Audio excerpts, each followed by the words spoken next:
Oh, who knows how that happens? Trust me, I didn't do anything. Oh, I think it's from your desktop. It is. It's your video is on that. Oh, yeah, I get it. Confusing. Yes, it is. All right, we're going live. Okay. Good morning. Today is Friday, March 25th, 2022. It's 8:33 a.m. and we are meeting again on H466, an act relating to surface water withdrawals and interbasin transfers. I wanted to follow up on testimony. In particular, we've heard concerns in the last week about the possible impacts on agriculture. And so we wanted to hear directly from people who might be impacted to learn more about what those impacts might be and how the bill we might consider amendments to make it to eliminate any unintended consequences. Although I'm not suggesting we just want to take testimony now. I don't want to jump to any premature conclusions about what we will or will not do. So, but we need to learn more first. So with that, I wanted to get back to Mr. Patch from Agency of Agriculture, Food and Markets. Thanks for coming back. Thank you, Senator. Appreciate the opportunity to be here. Ryan Patch from Agency of Agriculture, Food and Markets. I'm bringing the volume up a little. I'm trying. Sorry. Okay, please proceed. Thank you very much, Chair Bray.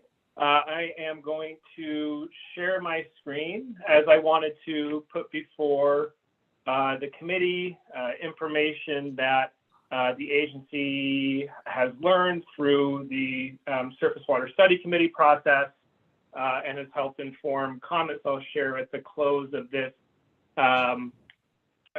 brief presentation on some of the backgrounds around current states of the climate, water withdrawal usage from agriculture, and some of the existing standards around surface water withdrawals and how it applies to agriculture in Vermont. Great. So getting started, University of Vermont Gun Institute released an update to the Vermont climate assessment this year. And their findings are that climate change is certainly already impacting Vermont and its climate. Vermont has warmed more than 2 degrees Fahrenheit with a 21% increase in precipitation. But the warning sign here, I think, is important to consider because there are multiple complex impacts, and I'll try to dig into some of those impacts as it relates to precipitation. Just to underscore some of the current precipitation trends, what you see on the screen before you on the left are the annual precipitation amounts in Vermont going back to 1900. And what we see is across the Northeast, 4.1.5 annual increase in precipitation over that time frame, but precipitation changes are localized and are different across the state. Northeastern Vermont, for example, a 9-inch increase in precipitation. On the right, you see the decadal average of annual observed precipitation, and we see that, yes, since the 1970s, precipitation is definitely trending upwards for the state of Vermont. How does this potentially impact agriculture? Yes, Senator. Quick question on the data for warm. So we see the time frame 1900 through or 1895 to current, basically, for precipitation. On the 2 degrees of warming, what was the time frame for that? You're going to have to look back in the Vermont climate assessment. I don't have the starting date for that trend off the top of my head. Focus on precipitation today. I apologize. I don't have that. No problem. Thank you. Sure. So trying to dig into some of the impacts to agriculture, Vermont is generally a cold, wet state with a relatively short growing season. Many soils are also stony and potentially steep, a very tough place to engage in agriculture. What you see before you are 2 different close to 10-year timeframes of crop insurance reporting from the U.S. Department of Agriculture Risk Management Agency which looks at the claims that are filed by farmers and for what. On the left-hand side, you can see the largest share of claims are for excess moisture. 60% of the claims were because it was too wet. Looking into the most recent decade, 2011 to 2021, you'll see that both excess moisture as well as cold and wet conditions make up over 60% of the claims again. But we do also see an increase in drought claims during that decade, going from about 7% from 2001 to 2010 to 17% from 2011 to 2021. And as the Vermont Climate Assessment models and predicts, the future increases in precipitation are going to fall in different amounts during different times of year. What you see before you is the projected daily mean precipitation as modeled for 2050, and the percent deviation from the baseline of the 1980s to 1990s, which is showing much the predicted rainfall that's expected to increase is going to be falling on outside of the months of the growing season, January and December, with 10%, perhaps a little more in some months of the critical growing season in Vermont, June, July, and August, deviating from the average. And so back to the first slide, climate change is a complex and interactive topic. What is going to happen, again, this is just the model, but it's likely a pretty good prediction. So what does that mean based on current rainfall totals in Vermont? This slide is looking at, and the next slide will look at, Burlington International Airport, just to show the difference between two regions of the state. But when you look at distribution of precipitation in Vermont, we see that this is the time frame here is what could be considered the most recent average, 1991 to 2020. The most precipitation in Vermont does fall during the growing season. It does taper off a little bit in July, August, and September. But this is to put before the committee, a horticultural, general guideline, I suppose, which is you generally need about an inch of water a week for horticultural crops to grow to their full potential. Of course, any commercial grower will share the nuances and specifics of that.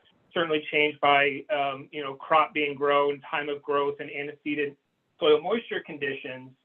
But the point here, if you're looking for about an inch a week, what we see through the growing season is Vermont tends to get sufficient rainfall where irrigation is generally not necessary for most commodity crops.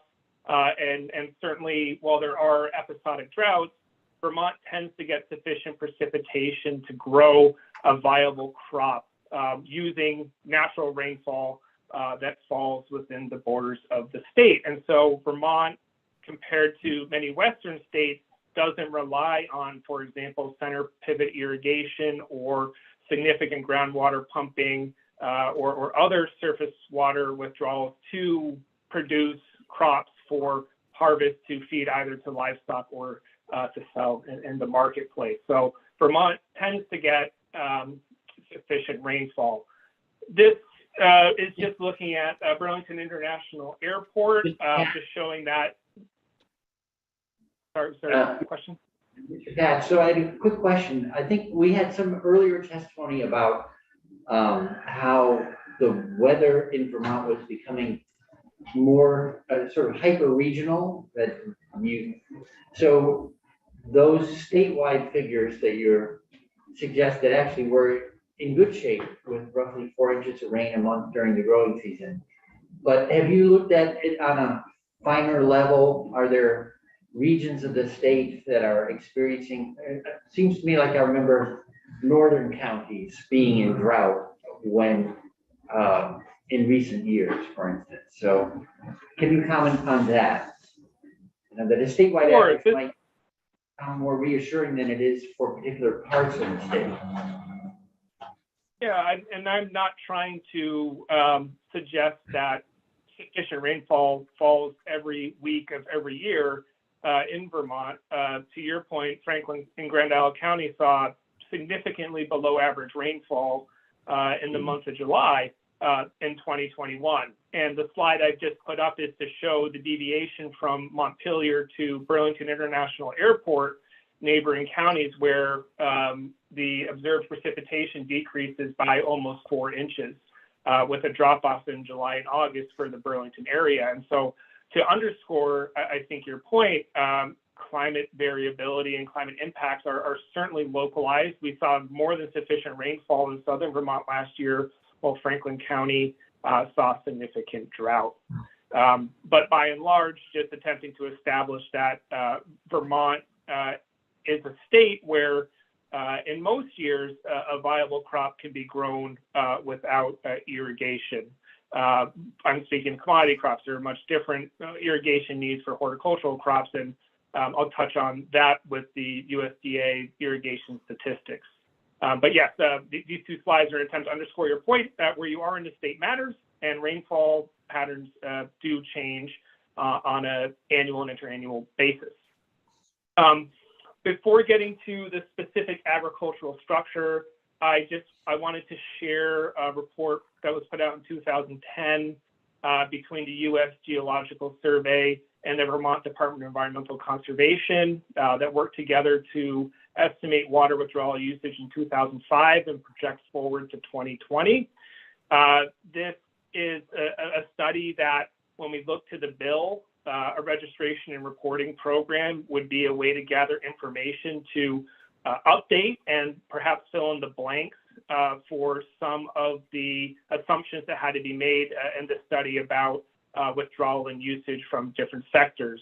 But as far as attempting to contextualize for 2005, which to my knowledge this is the most recent, most comprehensive study that's been put together for Vermont, again, using a lot of state reported data developed between USGS and DEC. What we see here in red, there's, and this, the legend is here, thermoelectric power is withdrawals for the Vermont Yankee nuclear power plant, or at that time was for that, from one single entity. So for ease of attempting to look at the remaining surface water withdrawals, or surface water withdrawals that are, we know to still potentially be occurring in the state, I've just dropped off the thermoelectric power demand because, you know, Vermont Yankee is no longer operating.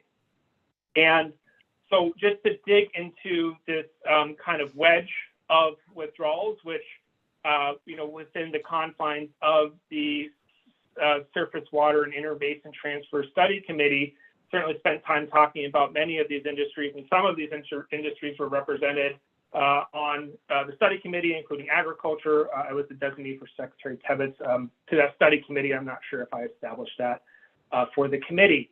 I just wanted to walk through in declining use as found in this report, the relative share of surface water withdrawals. This report looked at both surface water and groundwater withdrawals.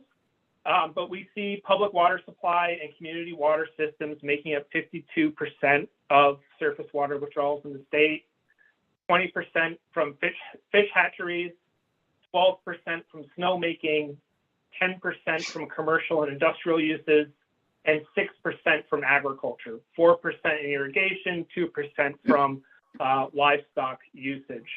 I've put 2 stars here just to put forward that there are currently rules at DEC that regulate these uses, both the public water supply rule as well as, of course, the snowmaking rule. And it is important to note that many of the fish hatcheries in Vermont are managed by a division of ANR as well. And so potentially, if you were to accept these 2005 figures, potentially 84% of surface water withdrawal usage in the state is known to the Agency of Natural Resources, whether it's through their rulemaking or the direct administration of fish hatcheries. So trying to dig into agriculture and how irrigation, livestock watering is managed. Excuse Yep. me, and I apologize for interrupting, but before you go further, I want, back when you were talking about water being withdrawn for generating electricity. Cooling. Are we Yeah. still? No. Okay. And you mentioned Vermont Yankee. Now, their water was actually taken out of the Connecticut River and put into the plant. That I understand, and that is no longer happening, but does that also include our dams? From my reading of the report, thermoelectric power, this 340 million gallons per day, was solely attributed to Vermont Yankee. And so dams are either not considered here, or other power generation may be placed under the commercial and industrial uses in this chart. Impounding the water in the stream, and the water never actually leaves the stream, it's just backed up, right? And then it goes through the turbines.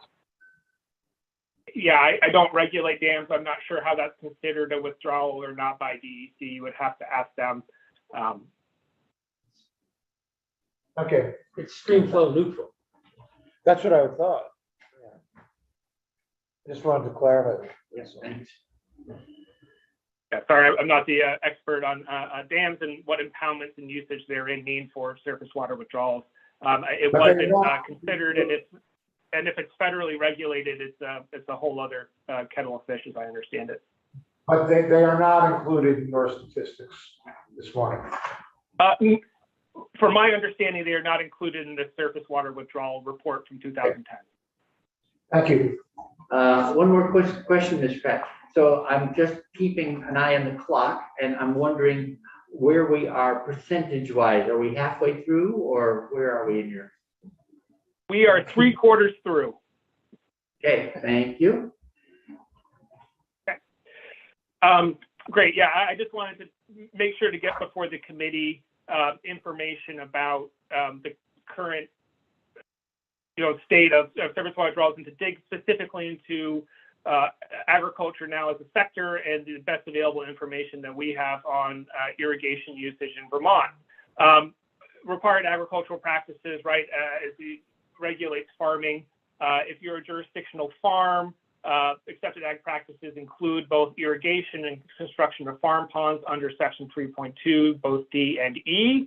However, surface water withdrawals are managed by DEC, and in the RAPs, there is a clause there to alert farmers that farm operations utilizing surface waters for irrigation purposes are advised that water withdrawals above a DeMinimis rate are required to obtain a permit or permission from DEC consistent with their procedures for determining acceptable minimum stream flows. And so where a farm is going to withdraw directly from a jurisdictional surface water, if it is not a de minimis withdrawal, they have to go to DEC to get permission. And I will be touching on de minimis at the close of this presentation because it's a very important concept. De minimis meaning if you are withdrawing below the amount that would impact water quality standards, even at a time of drought, if you're withdrawing below that, it is considered de minimis and not an impact. And it's an important concept that farms need to understand what a de minimis water use is for a surface water within or adjacent to their farm property. And just as a reminder to the committee, groundwater withdrawals for agriculture agriculture is exempted from groundwater requirements in Title 10, though they do have to meet groundwater standards, and the Agency of Agriculture does regulate them through the RAPs. The information I'm drawing from here are from 2 USDA agricultural censuses. I don't know what the plural census is, but 2017 USDA NAS Ag Census, which is the most common reporting framework that the state uses to understand agricultural land use, the number of farms, et cetera, as well as the 2018 USDA Irrigation and Water Management Survey, which is, of course, more targeted towards irrigation and is a nationwide survey that did include Vermont, and it repeats as well. It's the 9th survey for the USDA Irrigation and Water Management.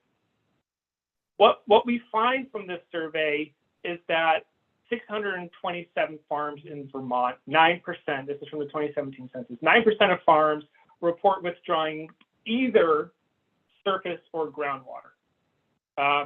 36% of the farms that are withdrawing water for irrigation are withdrawing surface water.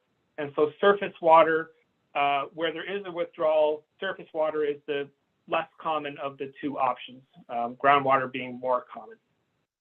The 2017 Ag Census found that 0.5% of all cropland and pasture acres in Vermont were irrigated, which pencils out to just over 3,000 acres of cropland in 2017 being irrigated. So less than 1% of Vermont cropland is irrigated based on the 2017 Ag Census.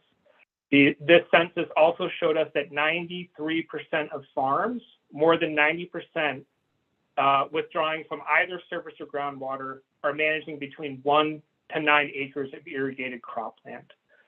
And so this tracks, I think, with the general acknowledgement that we get sufficient precipitation to grow most commodity field crops, but the specific irrigation demands of many of the smaller producers, generally horticultural vegetable producers, means irrigation is something they utilize more frequently than many of the other crops that are being grown in the state, but 93% between 1 to 9 acres. Within the 2018 USDA Irrigation Water Management Survey, 244 Vermont farms reported withdrawing surface water on 785 acres of cropland in 2018. So 0.15% of all cropland and pasture land in Vermont is irrigated with surface water based on this survey. The 244 farms that withdrew surface water reported withdrawing an estimated 355 million gallons of water across the entire state of Vermont. And these water withdrawals are relatively well distributed across the state, meaning there's not one particular county where there's a majority of withdrawals. The top 3 counties for withdrawals include Chittenden County, Washington, and Rutland counties. Just to try to put some perspective on the total annual statewide agricultural surface water withdrawal usage, 355 million gallons. The DLS report that was put out that spurred the passage of the original law that created the Surface Water Study Committee cites that Okemo, Resorts, and Ludlow from that one watershed withdraws between 350 and 450 million gallons of water a year. And so all of agriculture is withdrawing less than one snowmaking operation in the state, and it's relatively well distributed across the state. Now, to dig into the specifics of withdrawals, as many others testifying pointed out, it really depends where you are. A modest withdrawal from a very small stream can cause huge damage, and that would not be allowed under the current standards. But a modest withdrawal from many of Vermont streams do not have an impact. And the term that I like to think of to describe this is DeMinimis. This is from DEC's Agency Procedure for Determining Acceptable Minimum Stream Flows. And in the RAPs, this is where farmers are directed to go and look so they can learn what a de minimis withdrawal is from a surface water that is available to them. And within the definition of de minimis, this section is both highlighted and underlined. This is what the procedure says from DEC. It is recognized that certain withdrawals are so small in relation to the stream flow, even during periods of drought, that the resultant impact on the natural stream values is negligible. So where you are in a watershed, it is important for determining the amount. Yeah. Senator McCormick.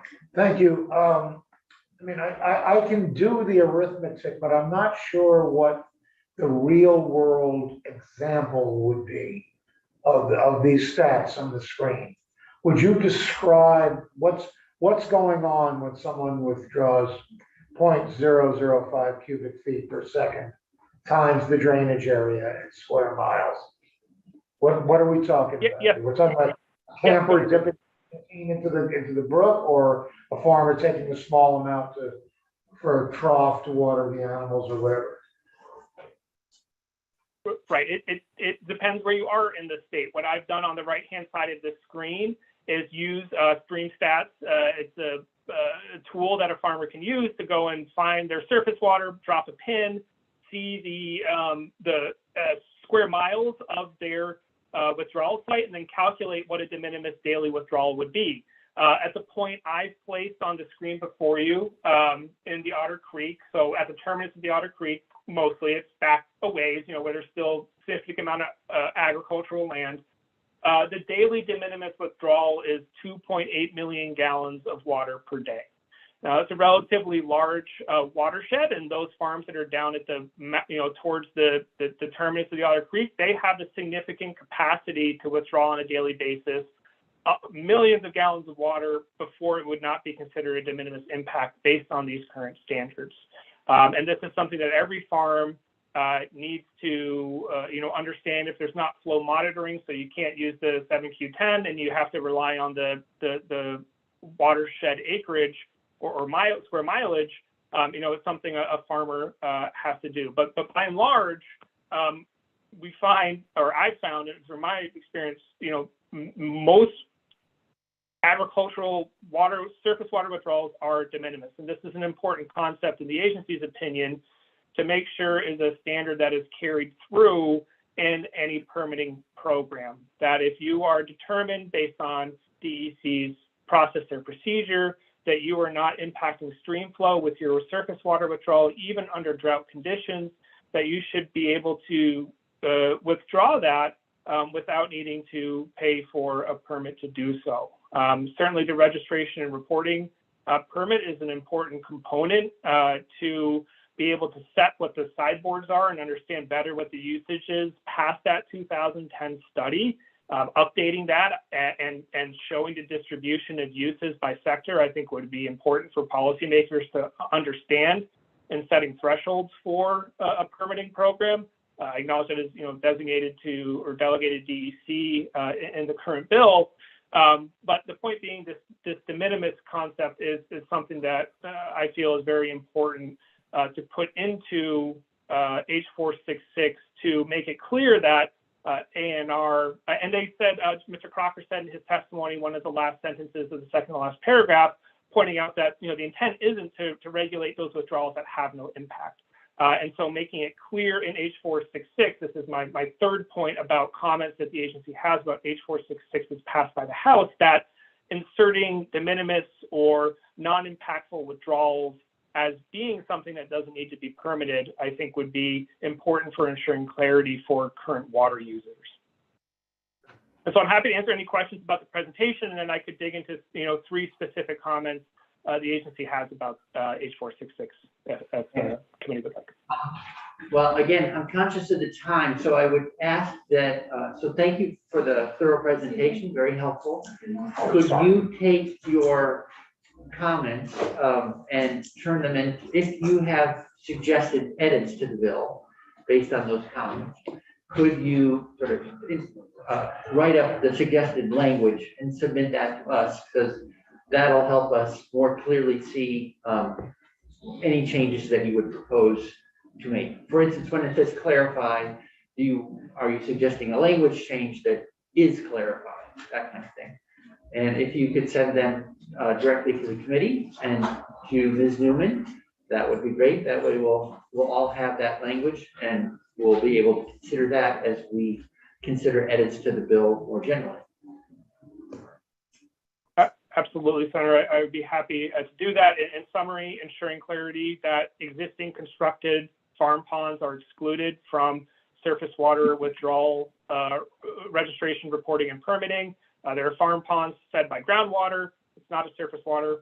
The metering requirement for more than 50,000 gallons when a farm is withdrawing a de minimis amount that doesn't have an impact under drought conditions, making them pay to install a meter, for a registration reporting program is an economic impact to that farm that I feel should be considered, and that using the same threshold for reporting for the 5,000 to 49,900 or 50,000 category would be appropriate, and then ensuring de minimis is in the bill, and I will work on specific language to share with the committee. I appreciate the opportunity to share that information. Thank you. Thanks very much. So will you also send your slide deck over to us? Because I'd like to be able to go back and look at the Yes, numbers. it's on the website. Okay, great. We already have it. It's on our website. I'm a step behind all of you. Thanks. The last thing is a question on financial impact. So when we do best management practices on farms, we often provide financial assistance to farms in order to implement BMPs. Has the agency considered in any way treating the metering of water as part of it from a sort of a best management practice point of view, and therefore considered the possibility of helping farmers who would have to meter to assist them in complying with the metering requirements? So I don't know if you've thought about that at all, and if there's any possible fit. I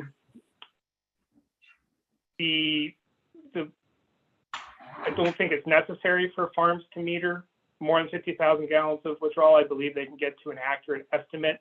Farms do not want to overwater, and it is something that when you understand the output of your pump and the amount of area you're irrigating, the amount of water need, that farmers can do a rather good job of understanding within a margin, a narrow margin of error, how much water is being used.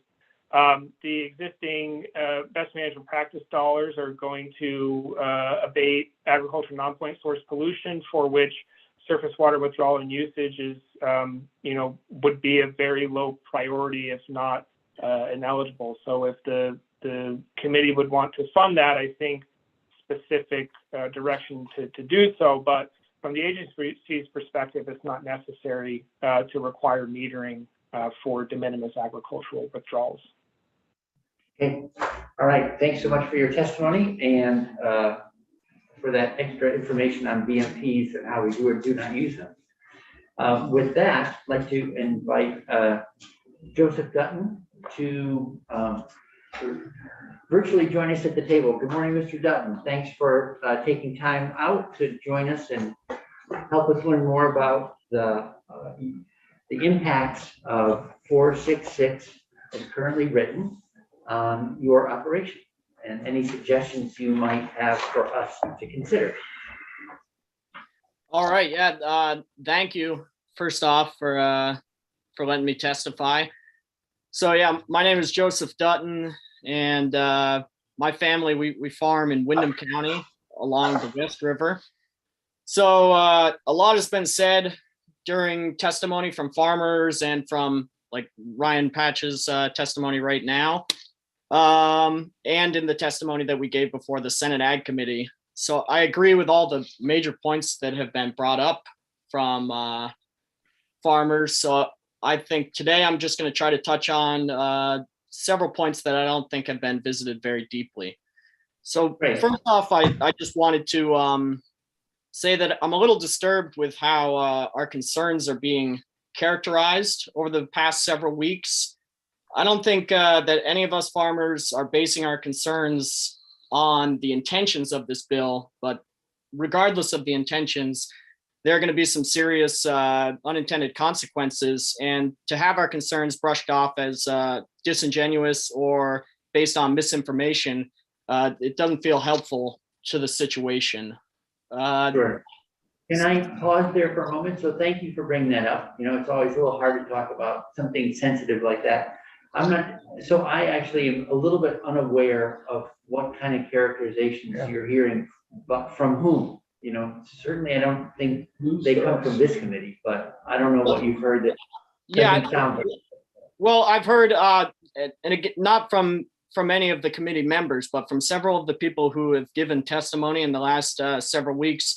I've heard several of them use the specific words of misinformation, and it's something that I've also heard speaking to other legislators. It seems that some of the concerns that we have were kind of being brushed off. Okay, well, thanks, and I'm sorry that that's happened, and so want to clear the air. This committee is very interested in hearing directly from you and getting the best possible information possible. Absolutely, yeah. Thank you again. So I just say for my farm, the part of this bill that initially raised concerns with us was the financial cost that is going to be imposed upon us. We fall in the 50,000 gallons plus in a 24-hour period category. So to install meters to be in compliance with the bill would cost us at the lowest end, it would be around $10,000, and it could go up certainly above $20,000 for us. And I mean, that's a substantial cost, especially in a time like now where the cost of business is rising so rapidly from the cost of fuel and everything associated with that, all the way down to boxes and shipping materials. Things are going up like crazy. So a $10,000 to $20,000 investment is not minor for us.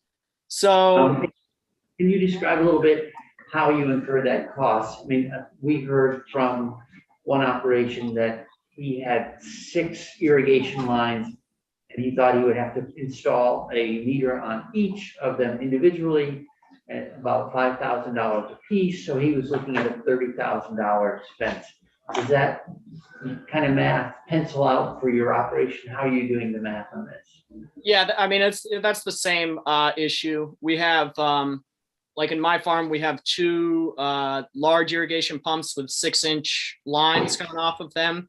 And then we have several smaller pumps. So at the very least, we'd be looking at installing meters on the 2 6-inch pumps, and they're ranging from, a meter would be looking like it would be at least $5,000 to buy and install. And so that's where I get our low end figure being $10,000. Okay, thank you. Yeah, so I guess some might say that the metering is certainly necessary if that's how the bill is written, is that the metering would be necessary if we're pulling an amount of water in excess of 50,000 gallons in a 24-hour period. But I think that kind of touches on what Ryan was saying about the DeMinimis aspect of this. And I think that shows one of the weaknesses of this bill is that there's really no nuance written into it. And just for instance, I mean, a small operation, whether it's agricultural or not, pulling even 4,000 gallons a day from a small stream could have a serious negative impact on that stream.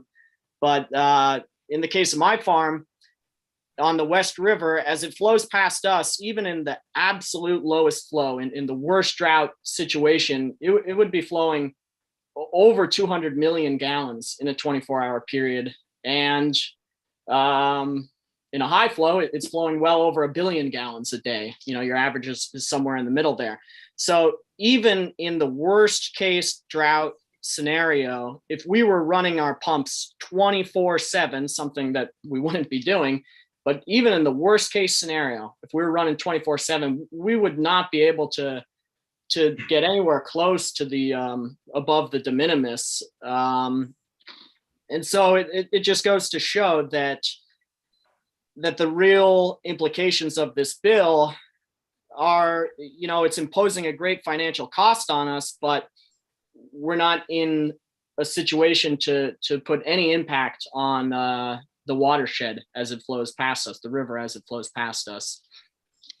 So, I mean, this is all being proposed to collect data to better understand the situation that we're in. And I mean, that's a goal that everyone can get behind, and farmers especially. I mean, we care very deeply about the watershed, and not only do many of us spend what little free time we have recreating on the water, it's truly a part of our livelihood that I think is somewhat unique in our modern world.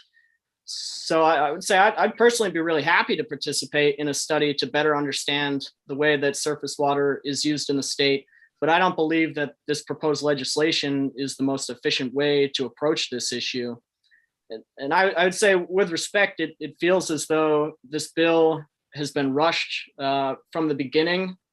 The concern and confusion of the agricultural community, I believe, is proof of that.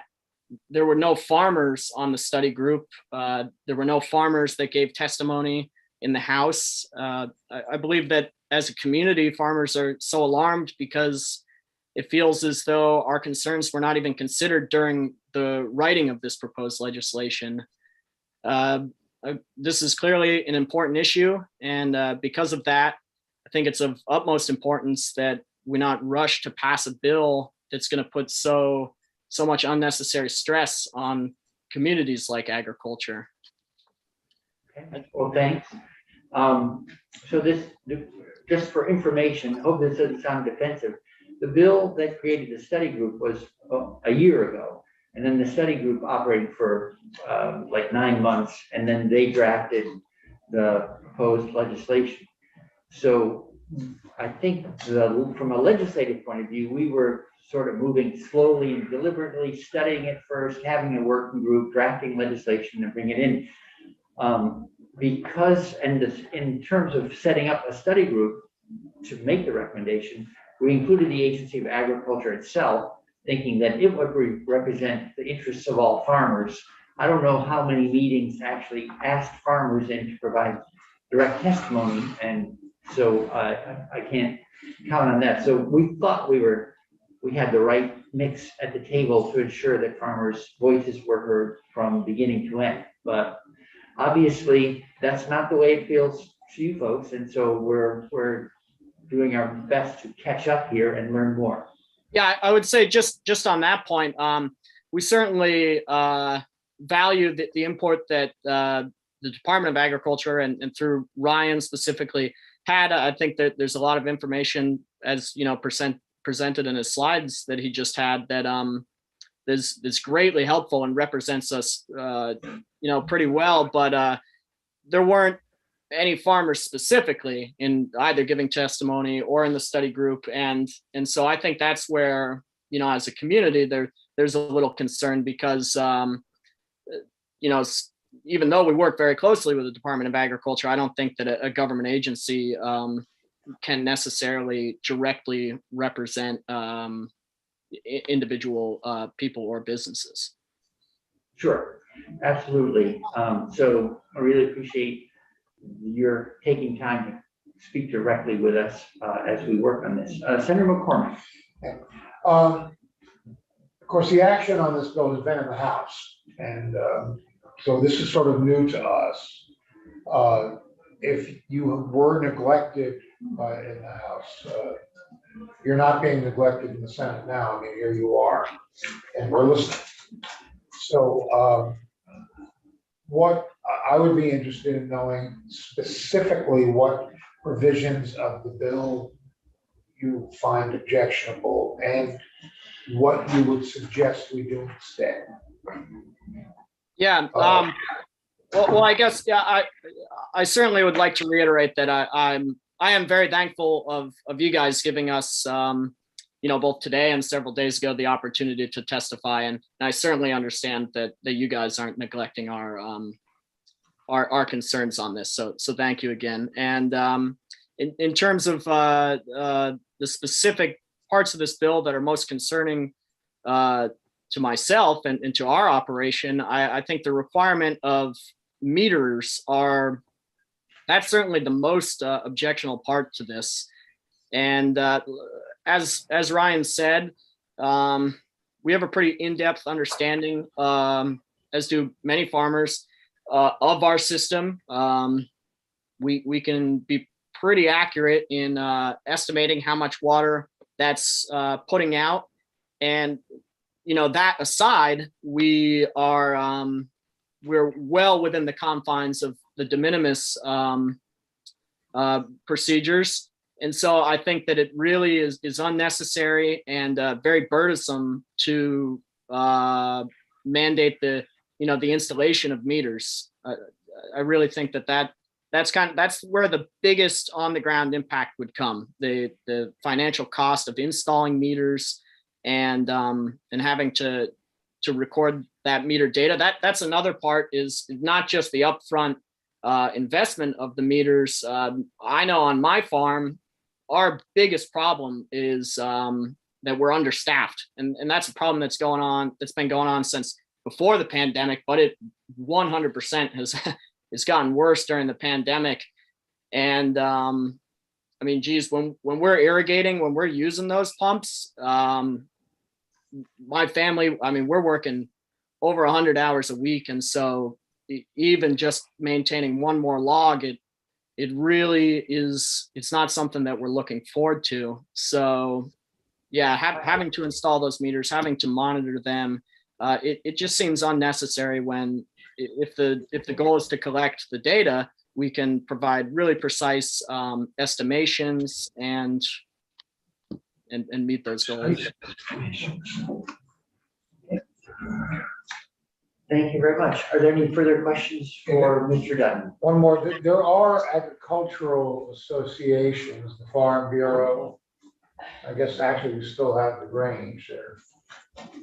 Shadow of the former self, but there's, do any of the farm organizations have a position on this? Well, I know, for instance, several days ago, Justin Rich, he gave testimony on behalf of the Vermont Vegetable and Berry Growers Association. That's a group that we're members of, and yeah, they certainly, that group has a position on it, and that was given in Justin's testimony. Okay. Mr. Chairman, I just tossed off a comment about the Grange that I apologize for. I didn't mean any disrespect. It's just that there was a time when in Vermont, you didn't even think of running for office without having the Grange on your side. All right, well, thank you again, Mr. Dutton. Thank very you. helpful. Thank you. And with that, we'd like to welcome to the table Mr. Gray, Charles Gray, owner of Four Corners Farm. So, yeah, if you would just join us right at the table. And I'm new to all this, so. yeah, you might think we are too.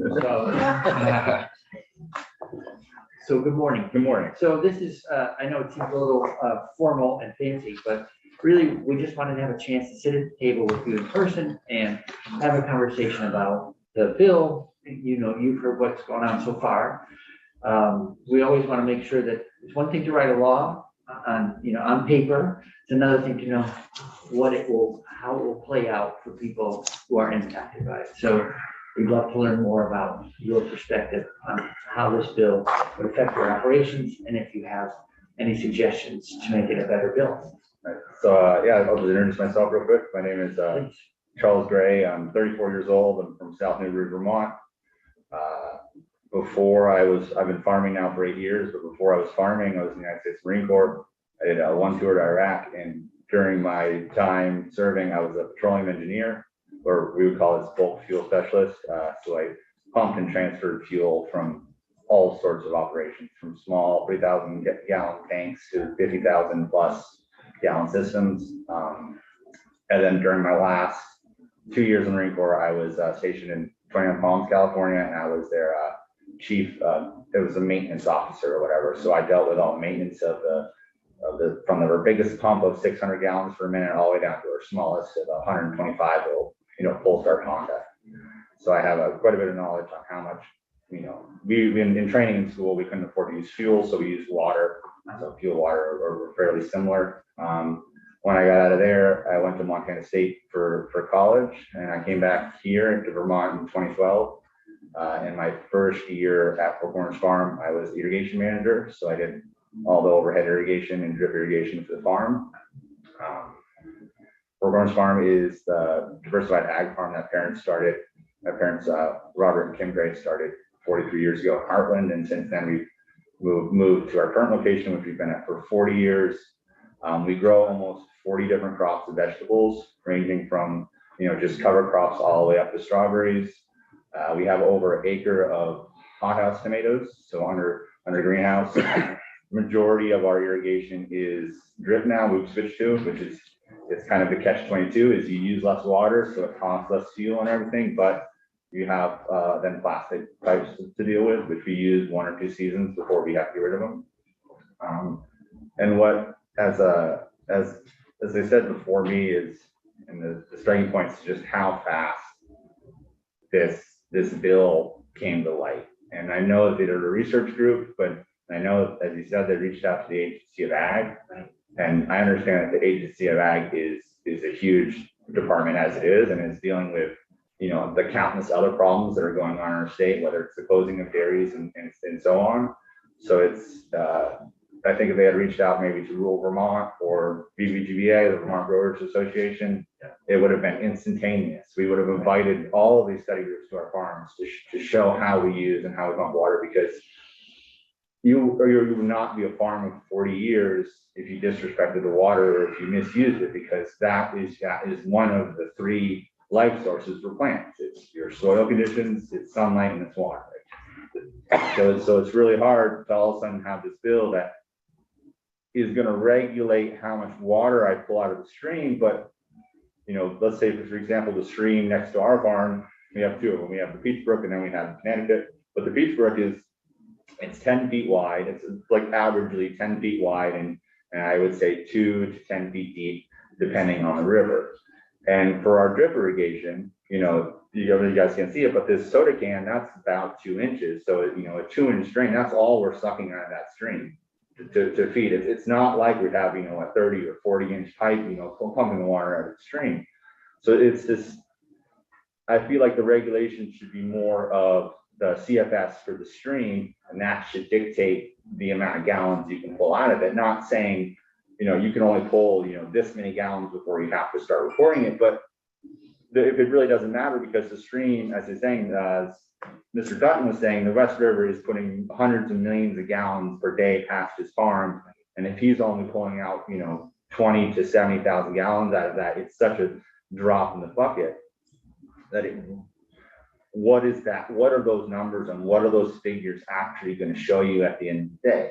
And you know, what are you going to learn from that? I think if we really are worried about, you know, Vermont becoming a drier state for its different regions, then yes, the CFS of the stream should be monitored throughout the year. So, you know, wow, you know, you can look back after a 5-year period and be like, wow, that stream has dropped by, you know, X figure or whatever over the period. Are you related to our Lieutenant Governor? Yes, she was my sister. I thought so. I thought so. Okay. You saw your jerseys yet? Yes, it comes back to the labor thing. We couldn't find anybody to milk them. So we're in talks. This was the first year our farm didn't have a million cows in probably 200 years. So I think your mother may have reached out to me about this bill as well. it is. It came, you know, this is the beginning and the startup of our growing season. And we're feeding our community, and this is the last place. No offense to you guys, so, you know, I appreciate everything you do.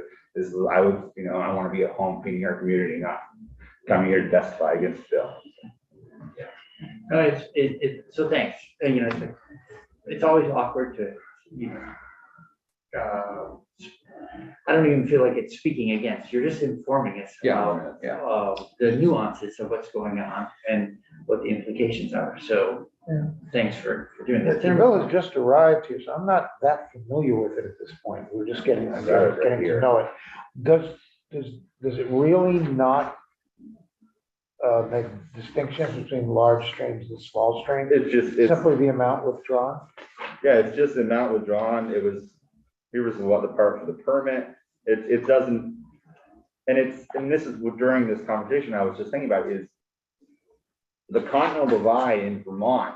We have a really unique Continental Divide, right? I just drove over from Newbury, and when I hit top of Orange Heights, that's the Continental Divide. So all the water from Orange East flows to the Connecticut, and all the water from Orange West flows to Champlain. So we sort of have this disproportionate watersheds. And I can understand that maybe, you know, in the very remote parts of these watersheds that it may take, you know, saying from Orange over, it's almost 70 miles for Champlain, where from Orange to the east is only, you know, 20 miles. By the time the Waits River gets to the Waits River Valley School, it's, you know, 25, 30 feet wide. Sure, it's only 2 or 3 feet deep, but there's still a lot of water in that area. So I don't know, maybe that's something, I don't know if especially with the changing weather patterns of last year, maybe a bill like this can't be applied to the whole state.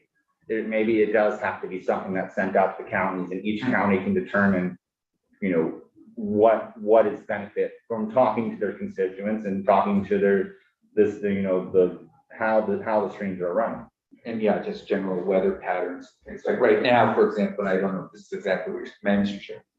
In the southern part of the state, I know we've got a lot of water, but I know where family are and up north in the kingdom, it's really, we're talking drought conditions. Yeah. Interesting. You mentioned that you withdraw water from the Connecticut River. Does New Hampshire regulate that? Not that we would know of. And I mean, does Vermont, because the water ends up in Vermont? but yeah. Because then it goes back into the. But we're not even pumping that much. That's the thing is it's hard to do it in gallons when we measure in inches, right? Yeah. We grow strawberries, which is one of the most water intensive crops you can grow, because during the growing cycle of a strawberry plant, it only needs about maybe like a half inch to inch of water per week. Or during flowering and fruiting, which is a 6 to 8 week period, depending on the crop you have, it needs upwards of 2 inches of rain per week. And it takes all of that, right? It takes all of that water. And with us using on that particular field, we use a 350 gallon per minute pump. So we're sucking 5 inches. So let's say this pen's the width of the suction line. So it's, but and it takes us about, depending on the pump and how many RPMs, about, like I would say roughly about 2 to 2.5 hours to get an inch of rain. And that's out. So we'll figure in how much rain we got that week and then add to that. But that plant will take up almost all of that water. If you're a farmer and you're putting on 3 inches of rain overhead, you obviously don't know what you're doing, and you probably should stop, because it's the common sense that a farmer is not going to waste this resource. And as someone who's lived in the desert for a few years of my life, I understand the precious of this commodity. And we're no offense to bring California to this, but we are not California, and we do not have to fight over our water, because this state has plenty of water. Yes, in some regions it may be drier than the other, but I think with more information and more saying, we can have a system in place that really benefits all and everybody. I think probably, if someone were here from the work group, I think they'd be saying something like, well, we're just trying to study it for now, so that with that same goal, to make sure that we have sound long-term water management. So it's just collecting data, but just collecting data sounds like a very light touch. I think what I'm coming to appreciate, that just collecting data also can have a significant expense and can create some burdens in terms of like recording, et cetera, et cetera.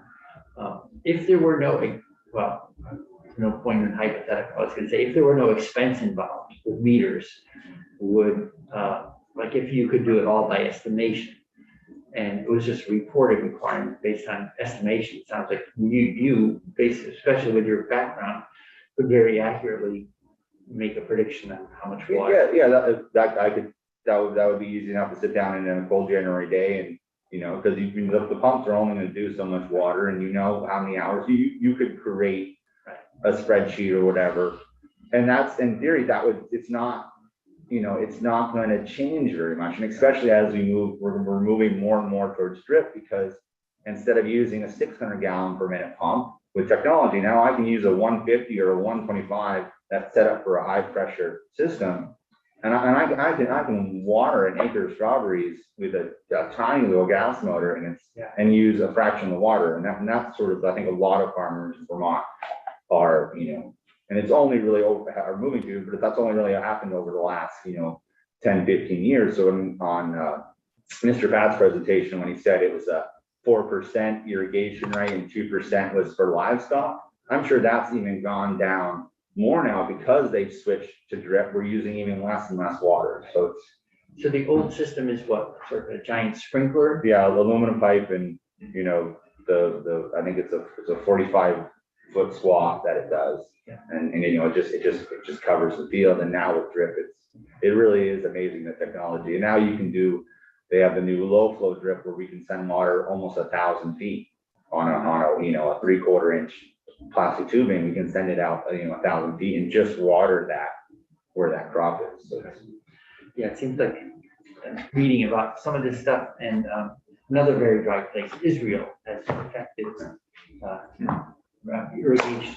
So since they have lots less water. Any committee, Senator McDonald? This is unusual. To be looking at here in the east. The water rules in Montana are almost identical to the Vermont practices, with one enormous exception. That if you read them, it's how much you can take out. In Vermont for years, it had to do with processing of sewage and septage and how much you could put in. But the upstream and the downstream and the gallonage was always the same pattern. In the West, it was for how much you could take out, and here it was for how much you could put in. And now we're I guess, investigating how much we take out so that we would be able to make reasonable policy sometime in the future, or maybe even say, we really don't have a problem.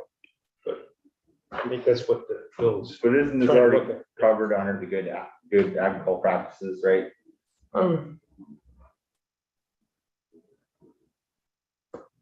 That's what we're trying Yeah, to decide. they're tangential. So, yeah, so to me, it just seems like it's a regulation over regulation. I was making a list here of expenses that farmers incur now because of the additional rain. It's everything from wider tires to tedders and tedder repairs and having to build culverts to get onto and off their fields. Sometimes they lose protein from hay because it gets baled later than it ought to, and they have to put in tile drains what they never thought they would. Increased manure storage to avoid runoff. Those are all current expenses that are being sometimes funded by the state, and most often checks being written by farmers to put dual wheels on the back of tractors so that they can operate in the spring or the month of June that they never had to do before. Yes, sir. That's just the tip of the iceberg. I could talk all day long of the new expenses that are coming down the pipe every single day. Because of changes in the law, or changes in the Changes in weather. the climate. Climate Changes in and labor. So from 2011 to 2017, I was on the board of directors for the North American Strawberry Growers. And we have a winter conference every year, and then every summer we have a farm tour. So I visited almost, in the last 12 years, I've hit every single farm tour, and except for obviously they didn't have one in 2020, but I visited farms all over the United States. These are the two biggest issues: is water and labor. It's the minimum wage for HOA labor this year. I know it's not in you guys' department, but it's $15.68 an hour. If they everybody on the farm $15.68 an hour, and then you add this, which would just be more. We're trying to do our best, and really trying. I read every single one of your guys' bios, and I appreciate everything that you're doing. And it's just, we are a commercial vegetable farm with beef, dairy, pork, and chicken. That we are just trying to feed our community, and the prices are getting so high that it's like, when do we get to a point where we can't even afford to grow it, and you get to the option where it's the breaking point where, okay, I'll just give up and become a homestead, because the burden of trying to create this food is so taxing on, not just physically, but mentally, and the stresses that have to do with it. Is, as Mr. Dutton's saying, I'm writing his for it, May 1st, we're working, most of us are working 80 to 100 hours a week to put food on the table. And, I could understand it if you wanted to create this as it's something that we could estimate and record fairly accurately in the winter time, but to say, in the middle of your busiest time, we want you to go figure out how many gallons you're pumping, on all your different crops. Right. And I think, for us, the obligation is that water is held in public trust. So we have to look out for the wise management for everyone. So it's good for us to appreciate how timing sensitive, cost sensitive, how does it fit into the overall operation of your farm? It's not the only request you're getting. So we get that. we don't often deal with the RAPs in here, but we have in the past, mostly over water impacts discharges that end up in the street. So we should move on if there are no additional questions. I do have one quick question. So why are local strawberries so much sweeter than strawberries brought in from far away? Do they have to pick them when they're not ripe and so the sugars haven't developed, or? Yeah, it's the ground has nothing in it anymore because strawberries because they take such an intensive time to grow. So we plant, let's say out for our matted row production, we plant in the spring and we don't pick until that following spring. So they're usually in the ground, 14 to 16 months, depending on the variety. And they take so much from the soil. Or, they're not like a lettuce or spinach or even, a radish is 21 days. I mean, you eat a radish anywhere, it's going to be spicy. It's the strawberry, it takes the certain nutrients in the soil and the time and the water and the sunlight to grow. So, and they love new ground. So it's once you leave, so we're in strawberries, takes a year to grow. We really try to get 1 or 2, we used to be able to get 3 or 4 years out of a planting before we have to put it under. Now we're getting 1 to 2 just because of disease management and everything. So we're out of that we're out of that field once we're done with strawberries, sometimes like 5 to 10 years before we can come back because the disease pressure that is there is so much that if you come back in, you'll only be able to get 1 year out of it. So Why is that? Why is there more disease pressure? the plants coming from the nurseries now are not as clean. Most of them are all coming with anthracnose and other diseases. So it's like a mite. So it's industry wide. I mean, now in California, they fumigate all the soil and everything is grown so religiously that or restrict religiously that They're coddled. Yeah.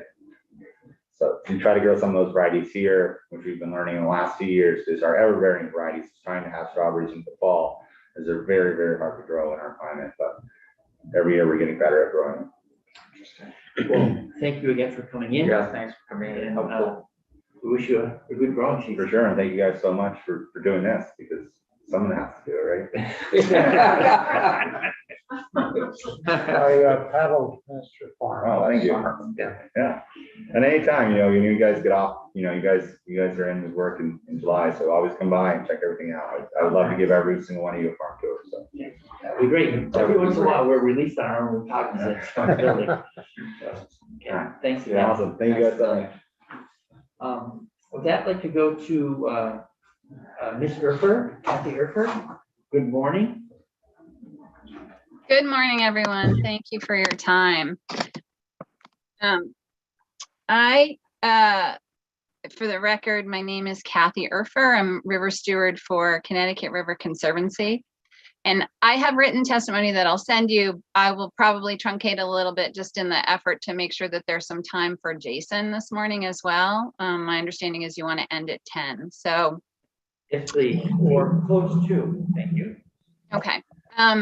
So as I said, I'm river steward for Connecticut River Conservancy in both Vermont and New Hampshire. And in that role, I take responsibility for working to support the health of Vermont and New Hampshire's rivers, specifically the tributaries of the Connecticut and the Connecticut itself.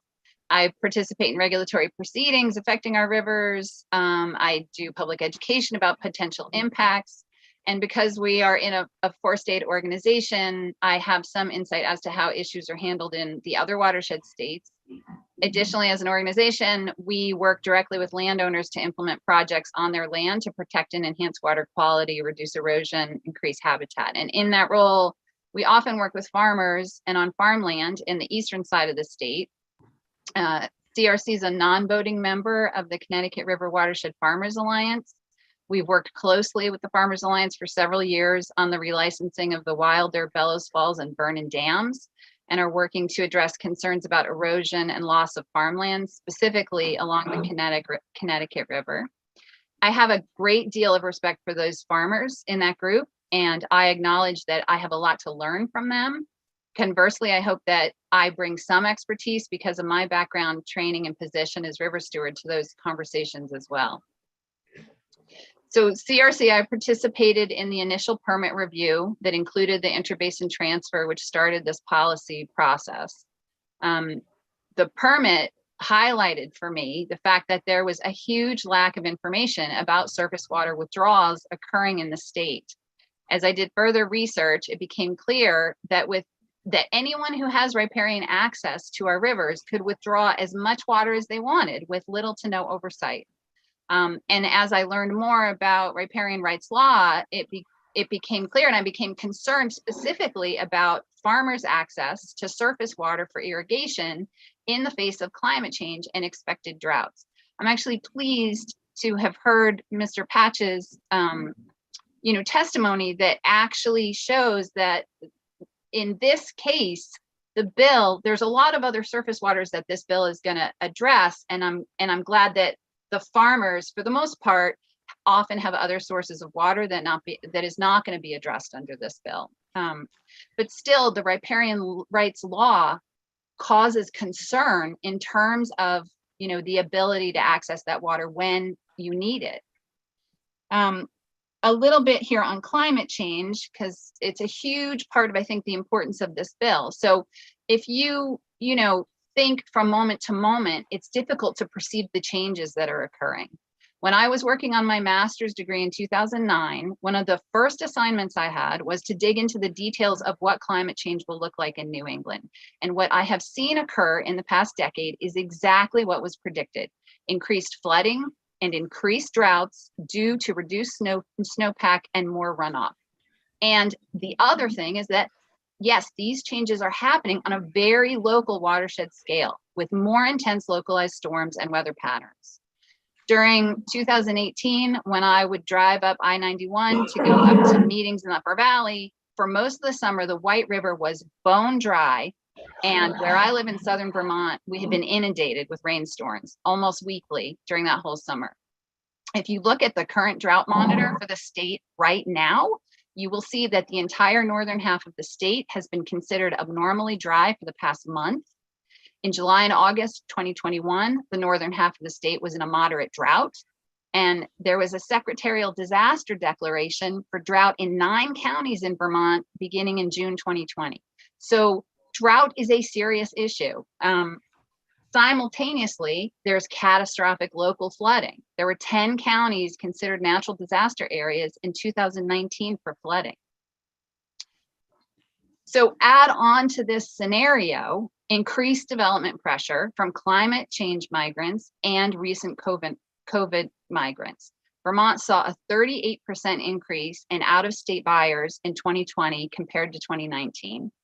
And this year, there's not enough housing stock, right? So that has tapered off a bit, but it's partly because there's nothing left to buy. So this creates the perfect situation where our rivers could potentially be sucked dry, for example, in the same way that it is occurring in Massachusetts. So the Ipswich River in Massachusetts has been running dry every year, even with the Massachusetts Water Management Act in place, which has been in place in that state since 1986.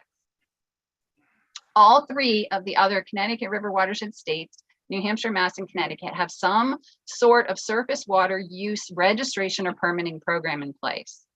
While Vermont's often the lead, like in this case, we're very well behind.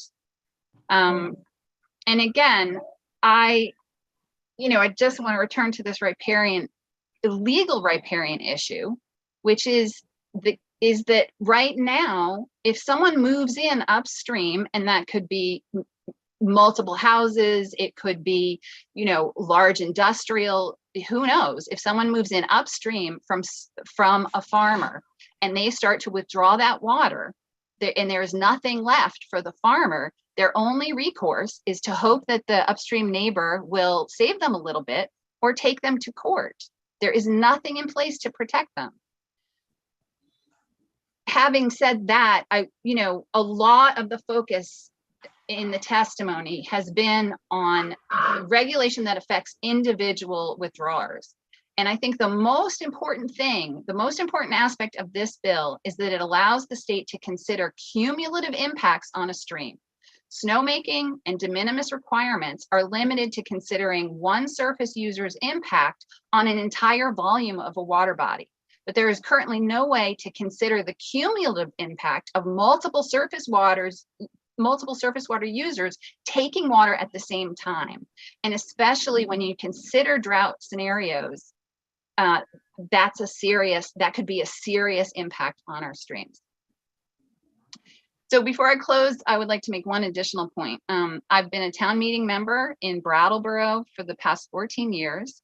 One of my pet peeves is when a body dismisses the many hours invested by a committee in discussing, researching, and exploring intricate details of an issue. So the Surface Water Diversion and Study Group, as required by Act 173, met 10 times between January and December of 2021. They did a great deal of research. They brought in riparian rights experts and regulators from other states, hours of conversation, and they collectively filed a report to the Vermont legislature. They were not required to provide draft legislation, but they collectively decided that effort was the best way forward. And so that is the legislation in front of you now. Experts on the committee recommended the reporting threshold at 5,000 gallons, specifically to capture all the data needed to assess further action in the face of climate change. And, I hear the concerns of individual users that will be affected by this, but Vermont as a state needs a comprehensive, equitable way to ensure access to surface water users for decades to come. And we feel that this bill creates the pathway by setting up a system to do the data collection needed, and then in the longer term, develop a public process to create a permitting system for larger users to make sure that downstream users have access to the water they need. I really feel that anyone, who wants to protect the health of our rivers and streams, and who also need to take water from those rivers and streams to support their livelihood, should support this bill to ensure they have equitable access to that water in the future. I heard a few questions about the Connecticut River in the preceding testimony, so I'm glad to answer any of those or any questions that my comments might have brought up. That would be helpful. The Connecticut, Sure. So I think you could- raised it. Yeah, You wanna- Senator McCormick had a question about the Connecticut River and water withdrawals. Can you comment on that one? Can you just repeat the question? Yeah, does New Hampshire regulate withdrawal? Because the entire Connecticut River is in New Hampshire. So do they regulate? And does Vermont have any, since the water withdrawn from the Connecticut is going to be spread in Vermont, do we have any authority over the Connecticut River? Yeah, we do. Withdrawals? Vermont has a registration program for all users, all surface water users across the state.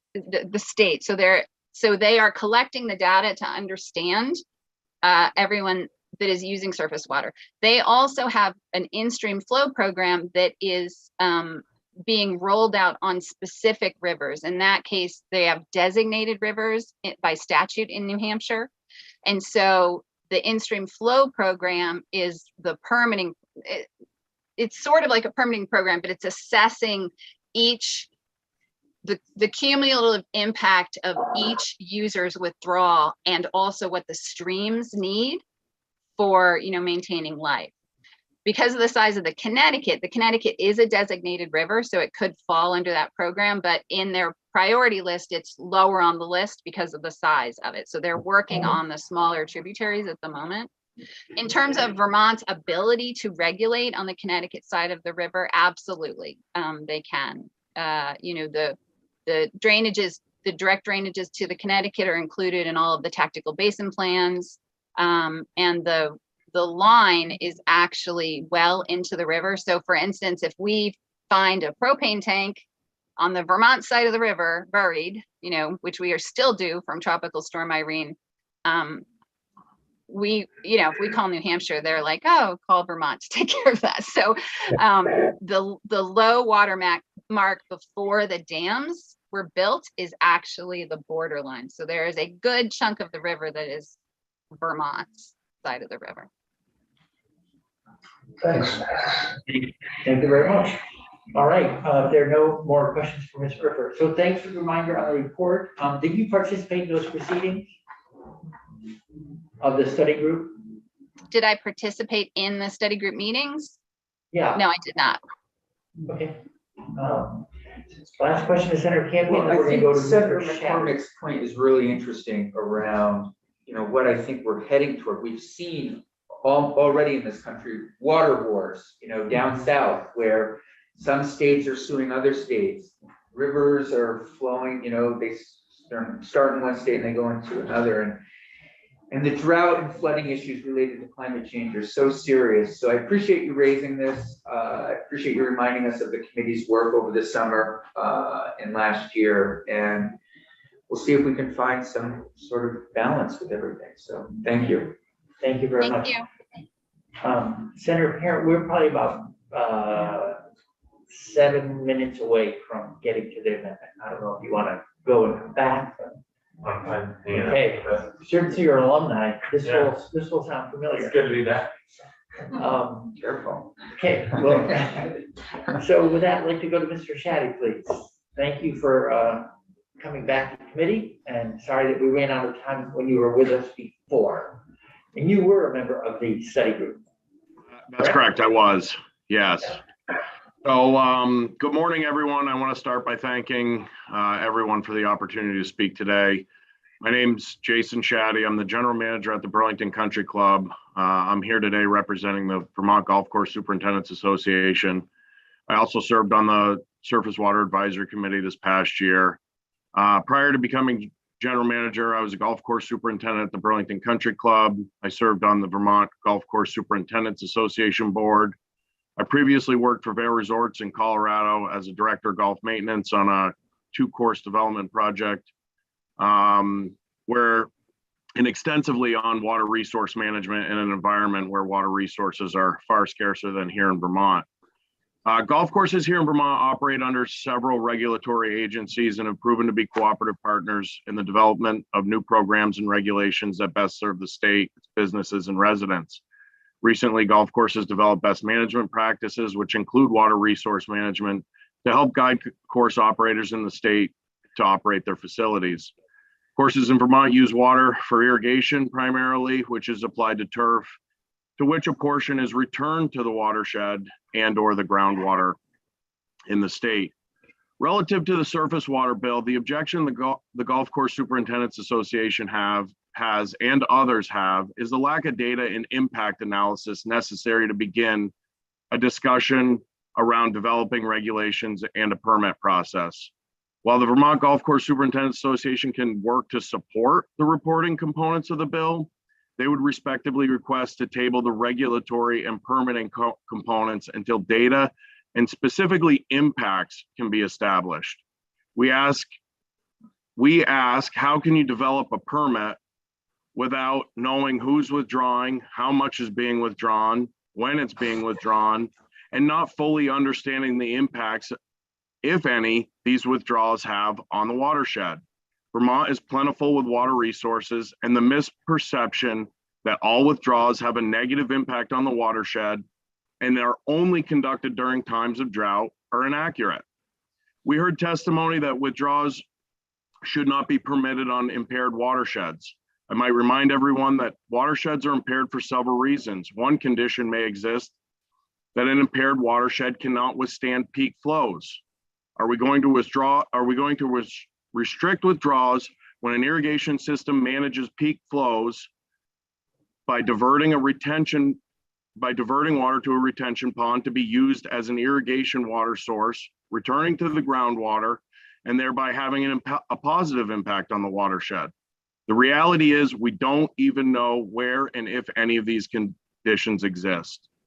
A majority of the working group focused on a program to capture data necessary to evaluate surface water withdrawals, the impacts, and an analysis of the data to develop a program to mitigate impacts in situations where adverse impacts existed, not to burden water users who demonstrate use in conditions where adverse effect is not present. The committee quickly realized the state had no data, and that was the critical first step. The committee established a lower threshold for data gathering, not for regulatory or permitting processes. We heard testimony that permitting results in predictability, which is inaccurate.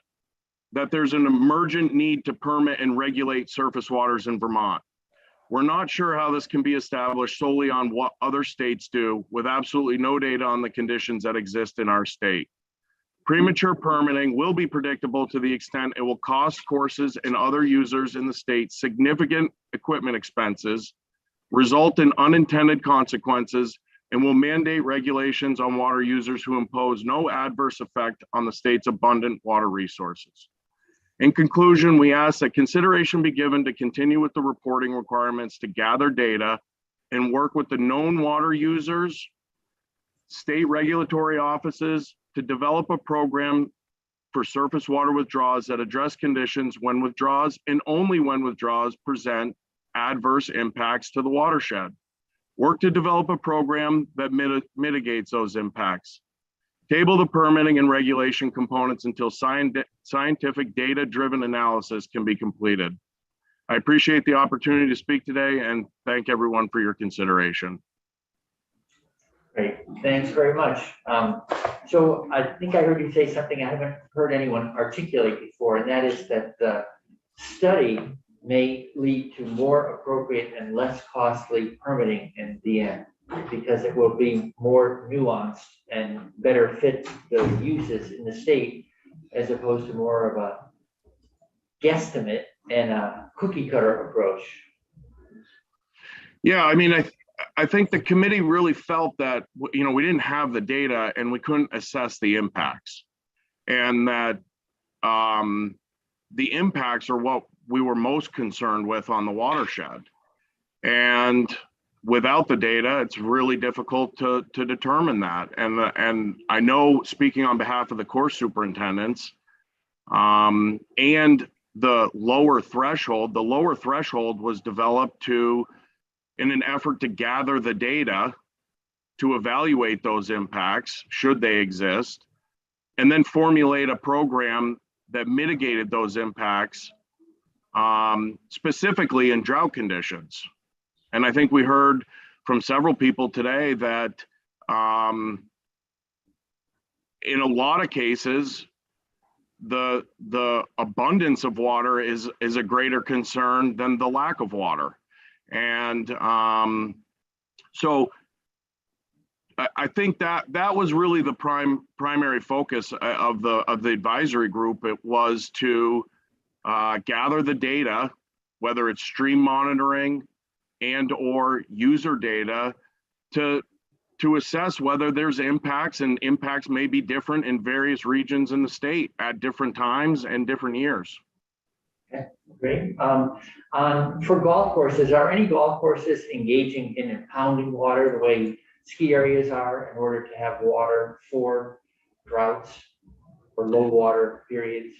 Yeah, so I think golf courses use, in most cases, a redundant supply of water, whether it be groundwater, surface water, or municipal water sources. Typically, most golf courses have retention ponds to which they can capture either stormwater, runoff water, or during times in which drought conditions don't exist, they can supply their pond with irrigation water that can be used during times when droughty conditions exist. Okay. And now I have played golf, but I've never thought of it from a golf course manager's point of view. So when you're facing low water or drought, are you using water to maintain the health of the turf? Like, can you suffer turf loss if it stays too dry too long? Or is it aesthetic or quality of play or all of them? What's going on in your water decision? Yeah, so its primary use is to prevent turf loss. And as golf course operators, there's a couple factors in water use. One, overwater use results in unfavorable playing conditions, higher disease pressure. Golf courses typically like to be hard and fast, so to speak. That's a term we use in our industry. Not to mention that using water typically results in increased expense, whether it's the water resource itself or the cost associated with pumping the water throughout the golf course. So water use on golf courses, I would say most superintendents in the state try to use the minimal amount of water that they need to keep the turf alive. All right. Well, thank you very much. Any questions?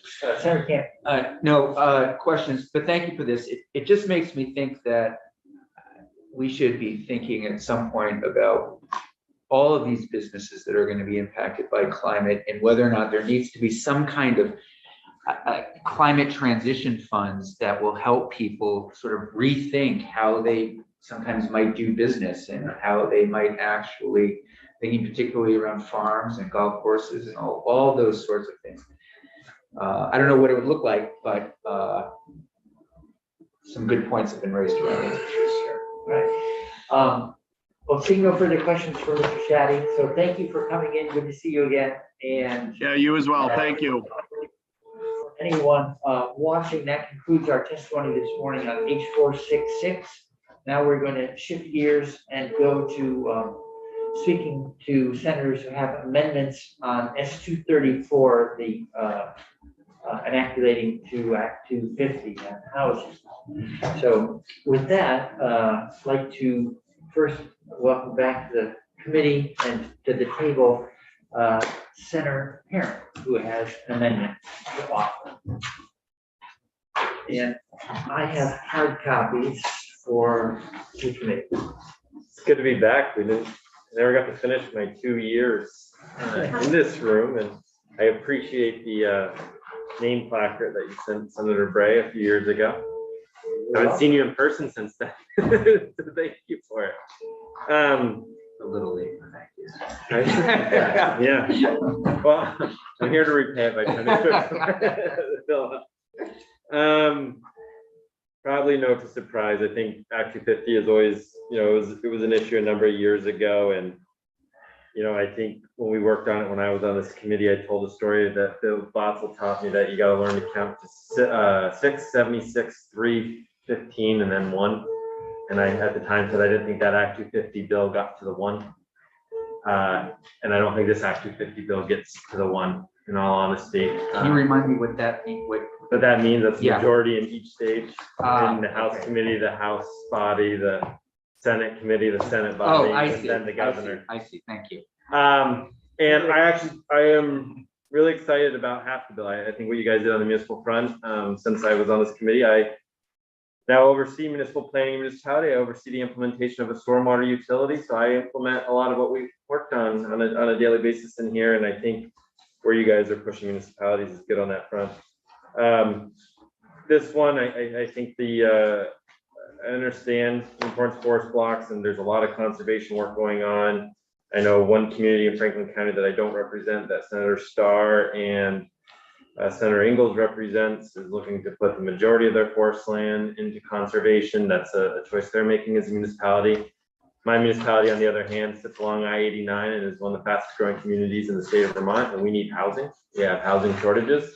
Up where I live, they probably took a few acres of trees and getting housing in, and that's it's right outside of a downtown area, and so I think in this time, Senator Brock spoke to yesterday on the floor, and this amendment's in that line that we are in such a need for housing in places where housing is needed, that some of these place restrictions just outside of community centers, and in some rural communities that are going to be growing in the coming years. So all my amendment does is strike sections 7, 8, 9, and 10, which that's a lot of policy there. It doesn't seem complicated in language, but it certainly is. And that is your forest block language. And that, my thought would be to come back to that at a future date when housing pressures are maybe be alleviated, and to, really put housing first here and try to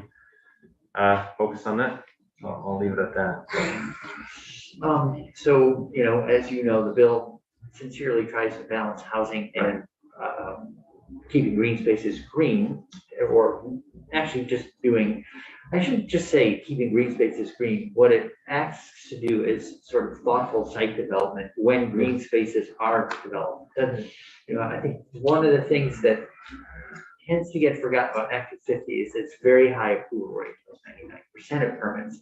So it's not about denying development, it's about shaping the development that occurs. Right, and then I do see in my day job, the conversations our staff and I have with engineers to avoid Act 250 at all costs. It's time consuming at the municipal level. It's people literally try to, here's a good example. We have a car dealership building in a growth center who wouldn't buy a house to knock it down because that extra acreage would put them in Act 250. To expand the car lot dealership? No, they weren't even gonna expand, just the neighbor had been complaining about the dealership being built next door, even though they're in a commercial area. And so they said, well, buy, the homeowner goes, buy me out.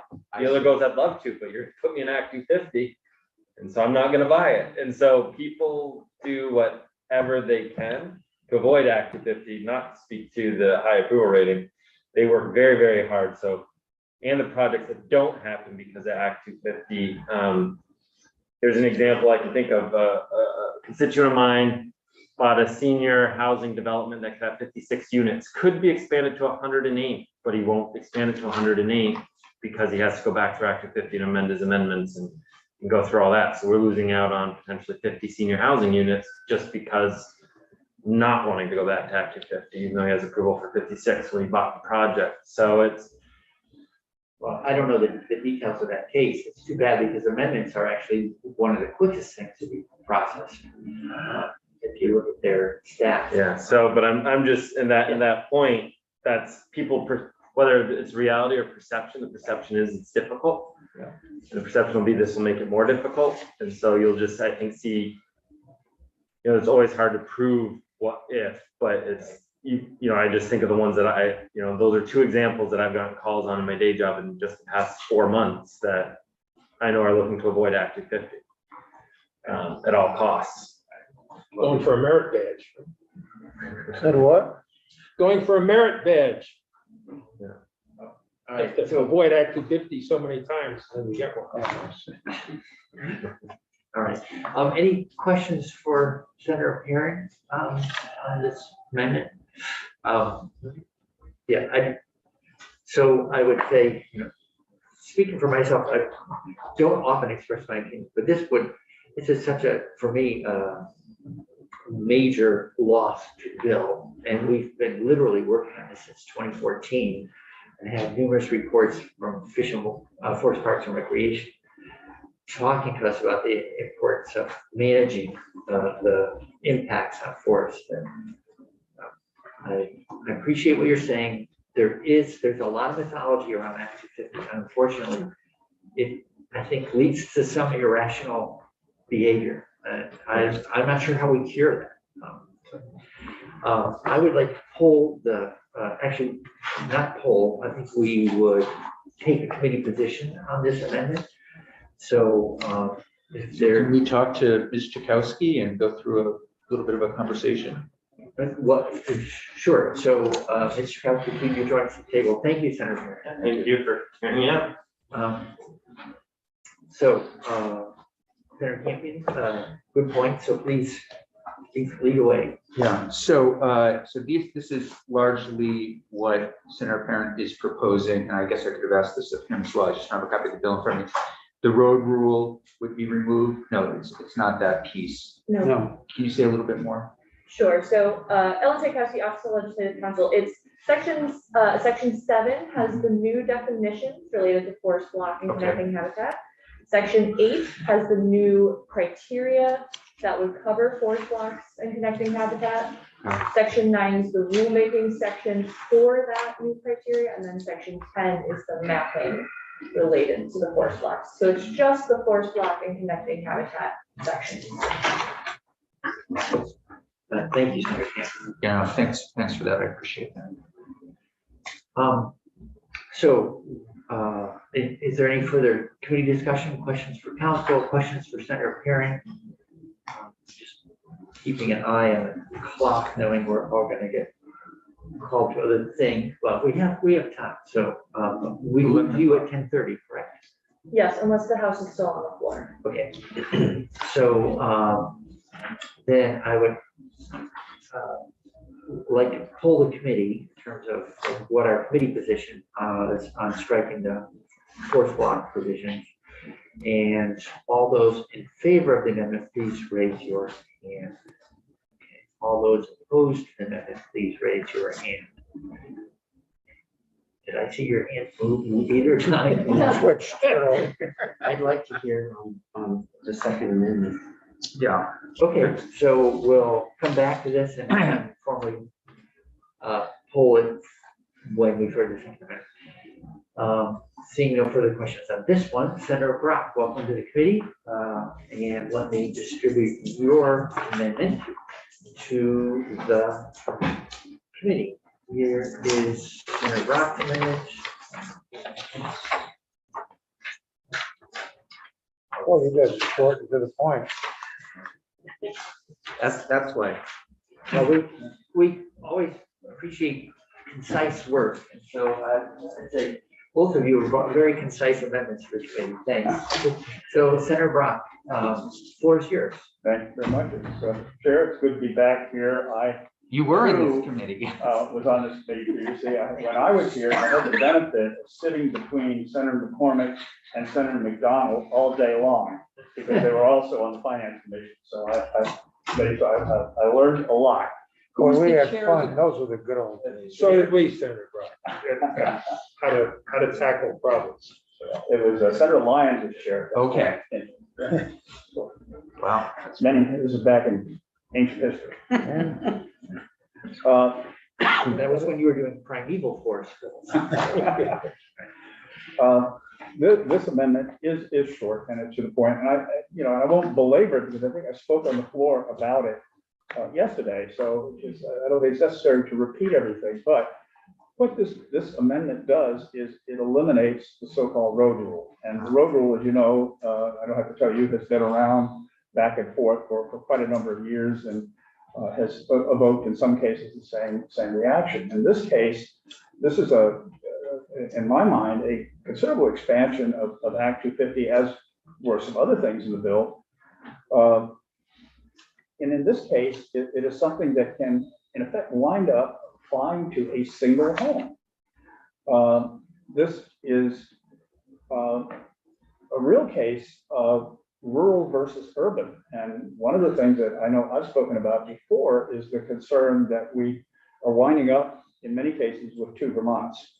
And in the notion that someone in a rural area of Vermont, perhaps on their own land, is putting in a long driveway, an admittedly long driveway to serve a single family home, would entail getting them into Act 250. And one of the arguments that we constantly hear is, well, it's not that onerous a process. People, 90-some% of the first applications are approved. And so this is not necessarily a problem. But if we look at the speed with which they're approved in terms of the amount of time it takes, what isn't taken into account, and the measurements aren't made, how much preparation time and effort was expended in doing it?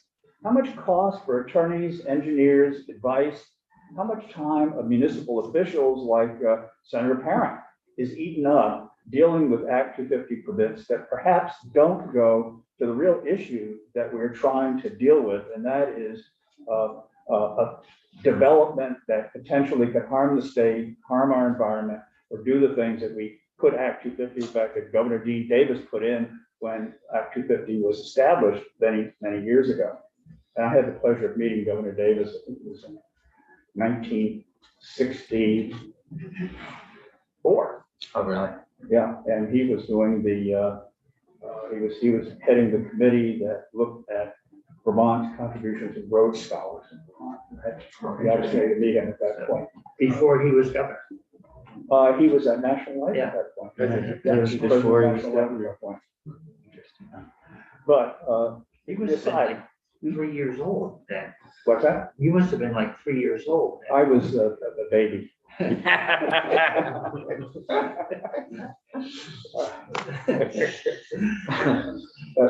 that said, that's my reasoning, that's my rationale, is this necessary to what we want to do? If someone is putting a road in order to build a development, then that's the time to deal with Act 250 if they have misrepresented or decide subsequently to use that road for some purpose for which Act 250 would apply, then apply it at that point.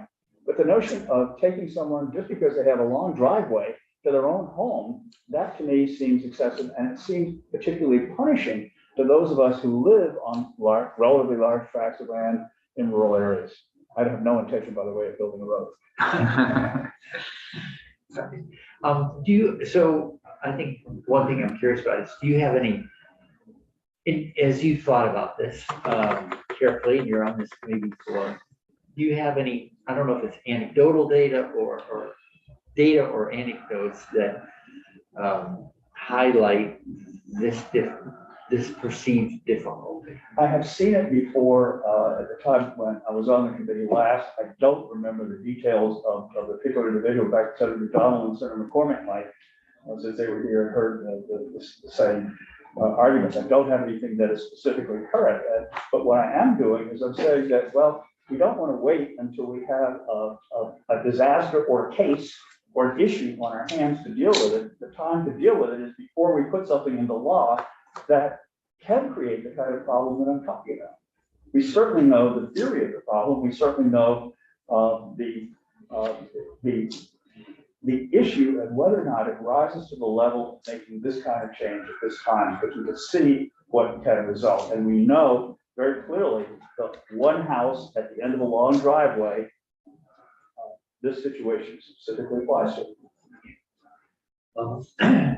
And I guess it's not your job, but maybe you've thought about it as well. I know you're a thoughtful person.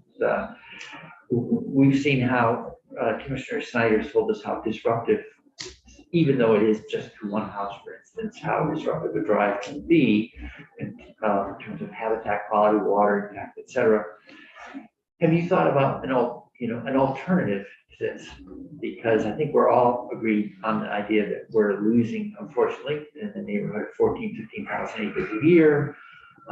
It's an irreplaceable resource. I wasn't being glib when I said we do plant trees sometimes, but we don't create forests. So do you have any thoughts that address this kind of pressure?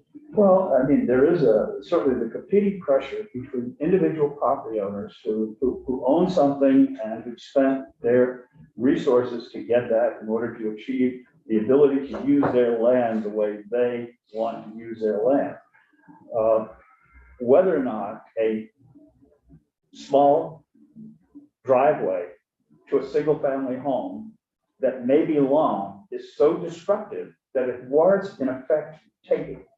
And that's what this really is in many ways, is potentially taking when you come in and you regulate something that is not regulated if it's of a length that's 1 foot shorter than the length that you mandate. That's my concern. That's the essence of my concern. And is there sufficient harm that may be caused by someone building a driveway to a single family home that would warrant, in effect, the intrusive action that Act 250 actually results? You say that it is something that is fast. It's fast once the permit is filed, but it's not fast in terms of the amount of work, the amount of effort, the amount of money, the amount of people involved, the amount of time overall that's involved in doing this. And you ask yourself, is the end result of what you achieve worth the effort that you put in, worth the effort that the individual has to put in order for this to happen? Okay.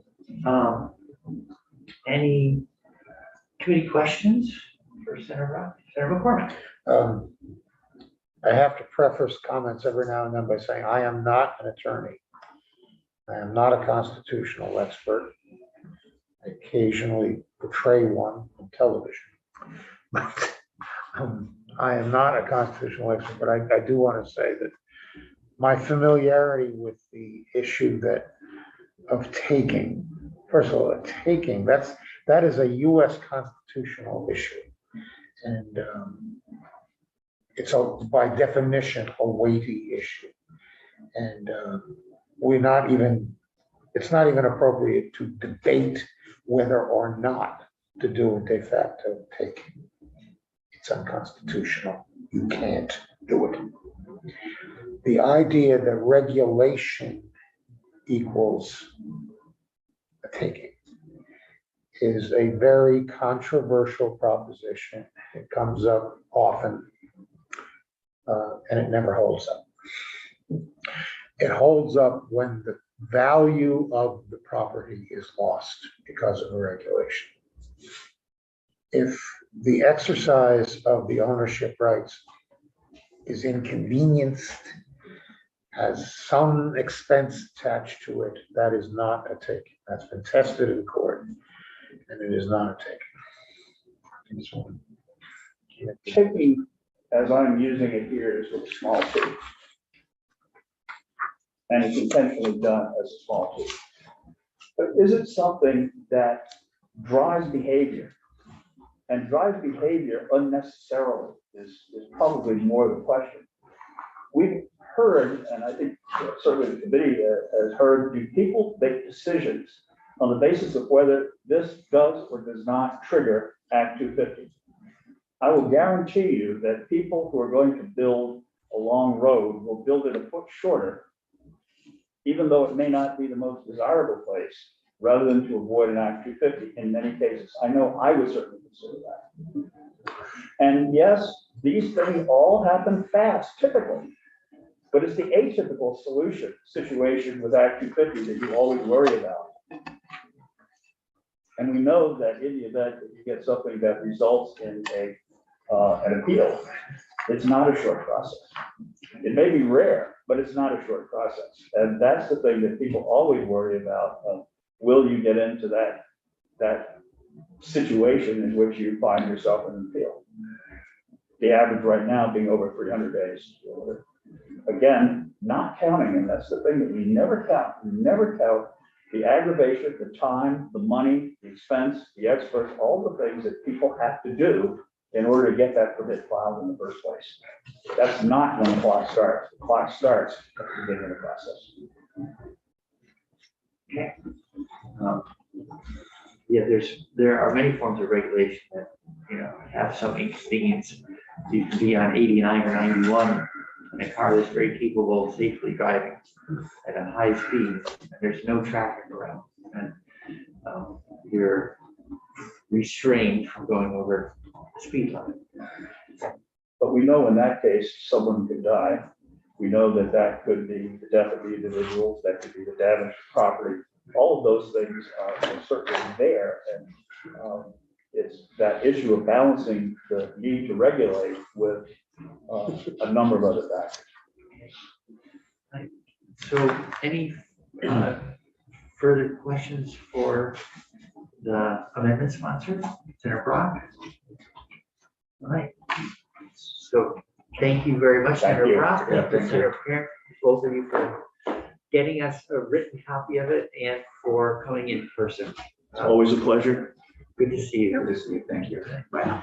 Can we hear from Mr. Chakowski? Yes, please.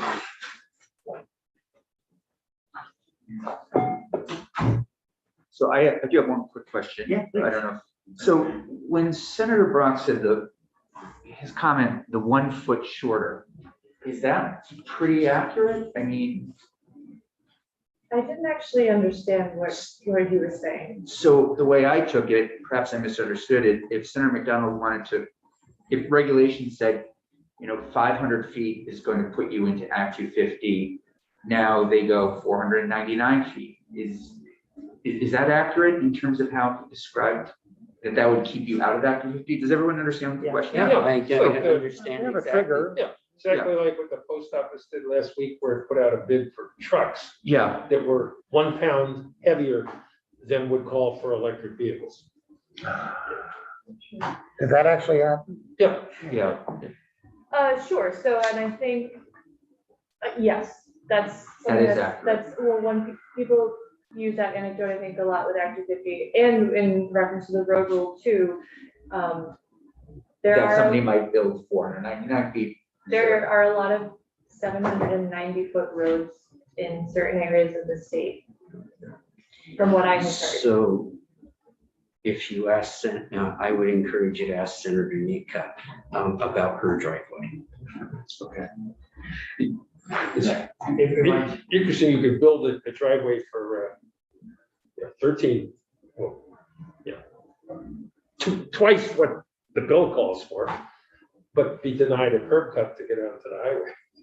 So it's sort of the same notion. It'd be a driveway to nowhere, but it wouldn't be regulated. It could be twice as damaging as a driveway that was half its length that actually went somewhere. But it's not a driveway until it gets to the highway. I've heard that same, I don't have any data for it, but I've heard that they're from the prior 25-year period that the road rule was in operation, that there are multiple instances of 790-foot driveways that stay sub-jurisdictional. I think, as I said, I think if you ask Senator Nika, she'll tell you that her driveway is 789 feet.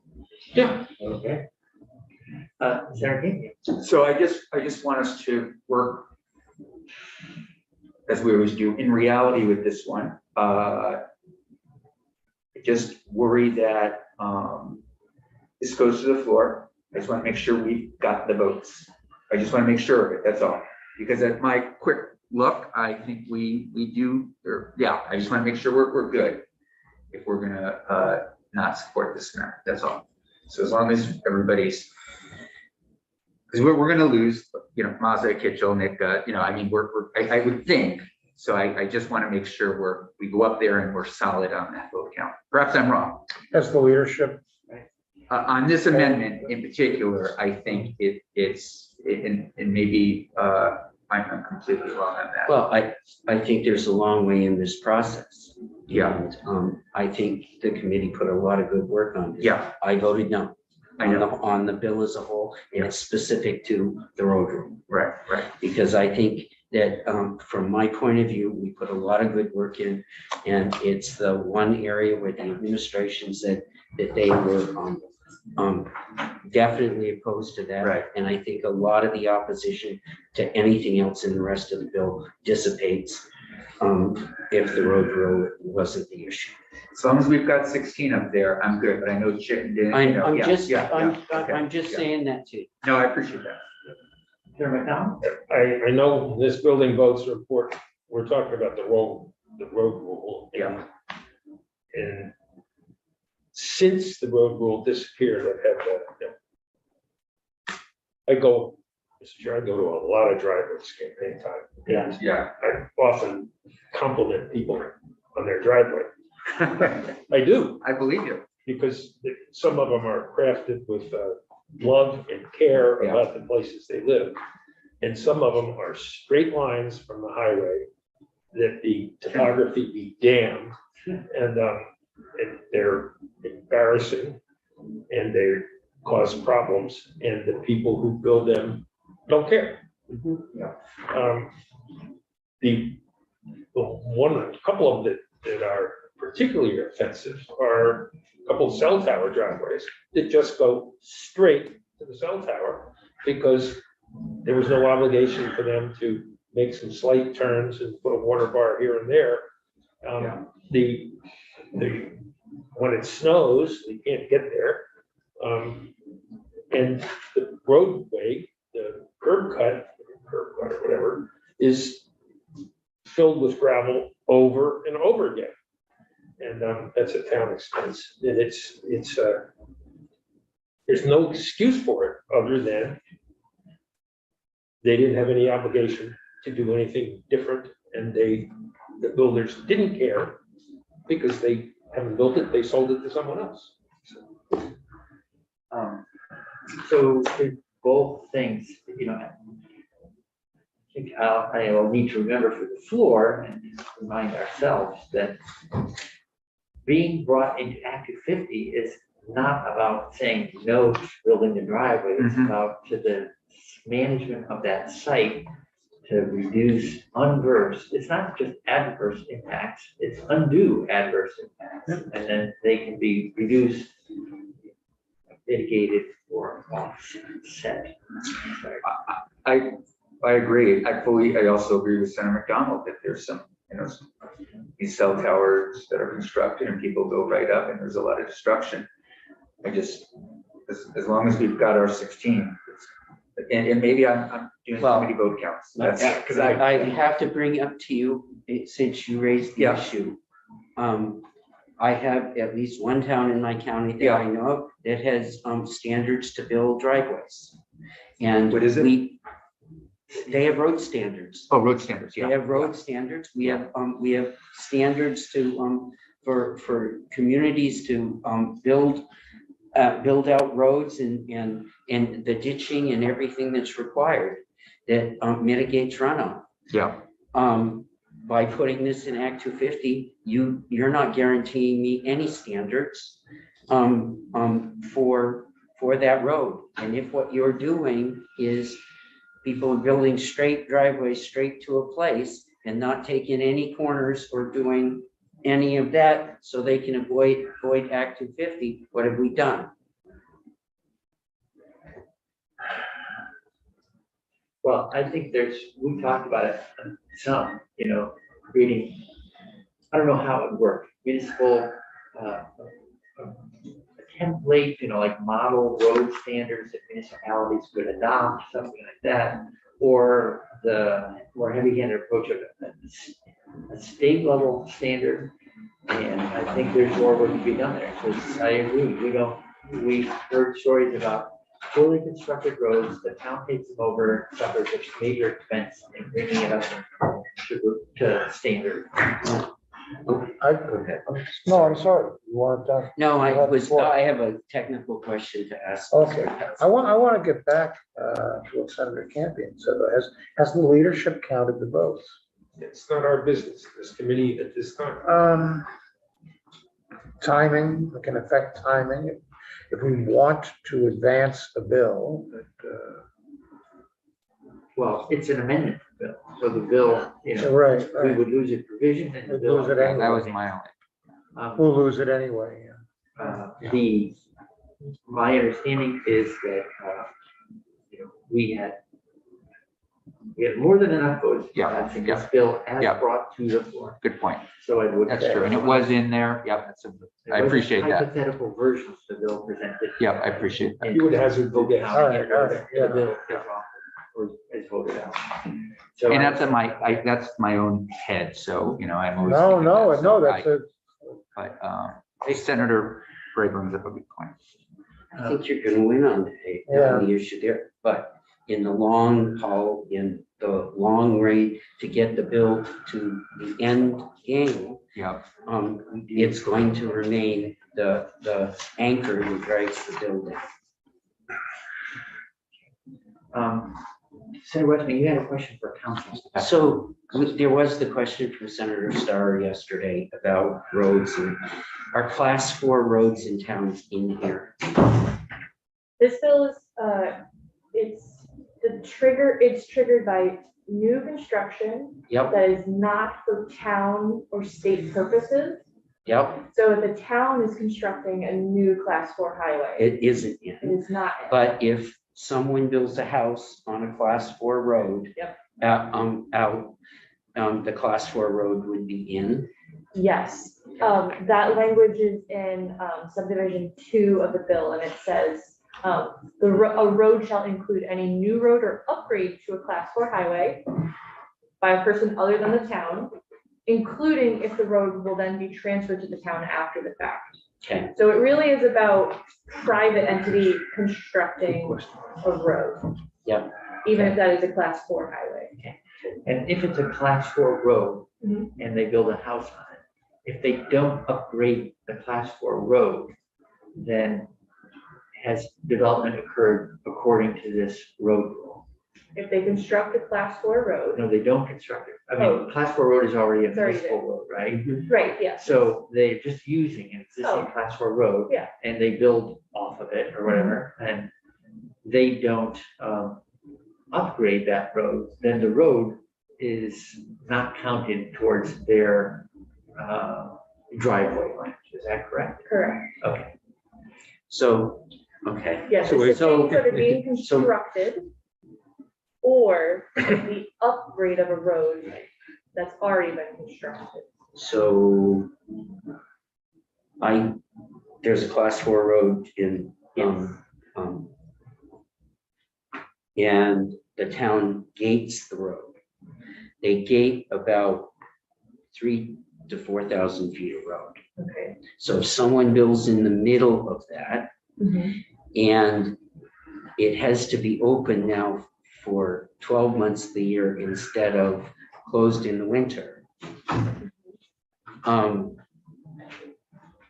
Where is that? This is a specific case, Yes. you know. As long as there isn't physical construction to upgrade that road, that wouldn't be included. Okay.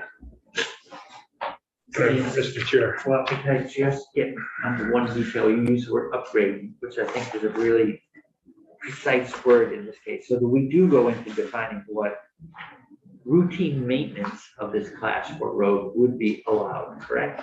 Correct. So gravel, culvert replacement, ditching, stuff like that is allowed. It's not an upgrade of the road, right? Correct. I think, yes, there's some other language in there. Routine maintenance also includes replacing a culvert, increasing the size of the drainage structure, applying stone, grading, or making repairs after adverse weather. But changing the size of the road, changing the location or layout of the road, adding pavement, that is upgrading the road. Senator McDowell. No, I thought you had asked the question. I know class 4 roads I used to drive down, and then now I don't drive down unless it's a 4-wheel drive car, and I have class 4 roads around it. Yeah. I even won't go down with a class 4, with a 4-wheel drive vehicle.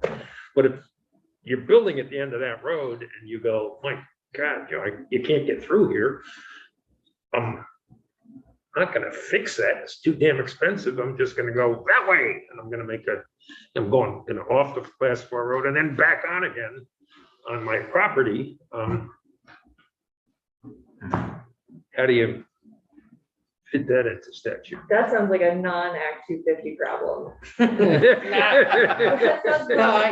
got some other attorneys who can talk to you about I'm that. just trying to figure out because, just within a couple miles of my house, I have 3 class 4 roads that. Well, does that upgrade versus routine maintenance? It still seems like an awfully gray area to me, because I have one road that they put gates at the end. They close it as soon as it snows and they open it in the spring. As soon as the mud season's over now, it'll be back open. Someday that road's gonna have houses on it. Now, there's just, the doctor that owns 68 acres on that piece is getting older, and somebody's gonna, and he's 80 and got dementia, and they're gonna sell it. I don't, in that. That's me too. Yeah. Same age, same type of road. When I'm dead, someone else is gonna own it. Yep. And will it be? Anybody that builds up there have to properly go up there, or can they? Right. Just do whatever they damn well please. Right. I'm still confused by the language. Sure, I think I can add a little bit more clarity also, because I think I glazed over it a little fast. So a class 4 road that is for town use, that isn't private, is not triggering Act 250. Okay. This really, and there's language that it's exempts roads for municipal, county, or state purpose. And so those are public roads. But then we'll be opening it specifically when there's a house on Right, but if it's already been constructed by the town and it is going to be open to the public, I think this really is narrowed to it. Okay. privately constructed offshoots. So But- that's helpful. Thank you. Thank you both for your questions. Yeah, they're very Well, helpful. It's a little, there's like layers to it, so it takes peeling away at it. Right, and yesterday, you know, in my own floor report, I looked up from the page and talked in a room, and that provision about exclusions for municipal, county, state roads, utility corridors for electric transmission, distribution company roads, or roads located entirely within a designated downtown or neighborhood development area, and also roads used primarily for farming or forestry purposes, unless used for residential purposes. So, so there's a lot of things not brought in, and it's good to come back to the notion of it's a private road being developed. So, okay, I don't know if towns ever, if it ever goes the other way, where someone builds at the end of a class 4 road and they ask the town to throw up the road and then they upgrade it. They probably would try to get the town to upgrade it on their behalf. So I think more often than not, what people do is they build substandard and then they try to get the town to take it over. Because they want their neighbors to pay for it. Right. Bring in gravel, but don't do Yeah. underground work. I think that's what happens most of the time. So if it's a class 4 road, someone does build, you know, a drive, sub-jurisdictional, little 200-foot drive off the end of somewhere off that class 4 road. Then they are persuasive enough that they say that class 4 road is so rough, I can hardly get in and out of my own home, and that's a town road. I want you to upgrade it. Because it's a town road, if the town goes ahead and improves it, it's still, it's irrelevant. I mean, it still doesn't speak to that instance at all. Yes. That would not trigger Act 250. But the individual, if they upgraded the class 4 road to make that happen, An existing class 4 road that's owned by the town can be upgraded and not trigger Act 250. but if the individual did the upgrades, So it's a little tricky in that situation, but the road is still a town road. So I do not think it would apply. okay. What do you mean by an individual as it relates to a town road? So if the town says, we're not gonna fix the culvert, and we're not gonna fix. Right, even though the town owns it. Even though the town owns Say it's it, good. and they say it's good enough, and they're going out in the woods. Yeah. In this case, 200 feet, but they're 1,000 feet down Yeah. and they decide, well, we can make this work if we change this culvert. This is an individual. This is the homeowner. Yeah. We're gonna do that. So they change the culvert themselves. That was my question, because I could see somebody I see. Yeah. doing that But if that to were, build where they wanted to. yeah, So it's basically Sounds like- you're donating road work to the town. Well, they're also getting 500 feet or whatever of Yeah. driveway. Right. But it's still the town road. Yep. It's just that who paid for it is And not then- part of it. Right, and so we're heading off out of my purview, but what would happen in that situation is then it potentially would be then a class 3 road. Because of upgrade, and Because so they at would, some point you would hit the class 3, at which that is definitely within the town, that's Yep. the town road. Yep. So we're heading away we're at the edge of my knowledge base on Yep. this, but yes. Is it legal for an individual to upgrade a town It's a good road? question, because it's, and potentially there could be some contractual, like. Liability. Right, but if the town hired them to do it or something, so that's where it's gonna get a little trickier in that example, but. That's the kind of Keep upgrade. your that might bids happen off on my it. road. Yeah, it says. it's hard to imagine a town declining to offer to replace a rusticated culvert, but. No, they don't usually. Yeah, right, or a heaved culvert. Sorry, that was just, That was interesting. Okay, all right, so it's good to think through the scenarios. All right, so then we need to take committee positions on these two amendments so I can report. Again. And Mr. Chair, may I also ask, did we, and I apologize if I'm just forgetting, it's been quite a week here. Did we take, have we already voted on our other amendment? Did we have, We did. because I know Senator McCormick wasn't here when we had testimony on it. He raised it to me yesterday. Remember, you asked me, and I said, this was about, yeah, I remember we were in here yesterday and there was an amendment and you Well, had said it had was- the testimony. Oh. And I said, we hadn't To voted Jen Holler. and I could, yes. I contacted Okay. Jen Holler. Right. She explained to me and it looks like it's fine. That's the amendment I'm talking about. Yes, I'm with you. Yeah. So. We have not voted on that, correct? We haven't voted on I it, didn't but think it's so. being offered by all five of us. Oh, okay. I'm a no. Okay.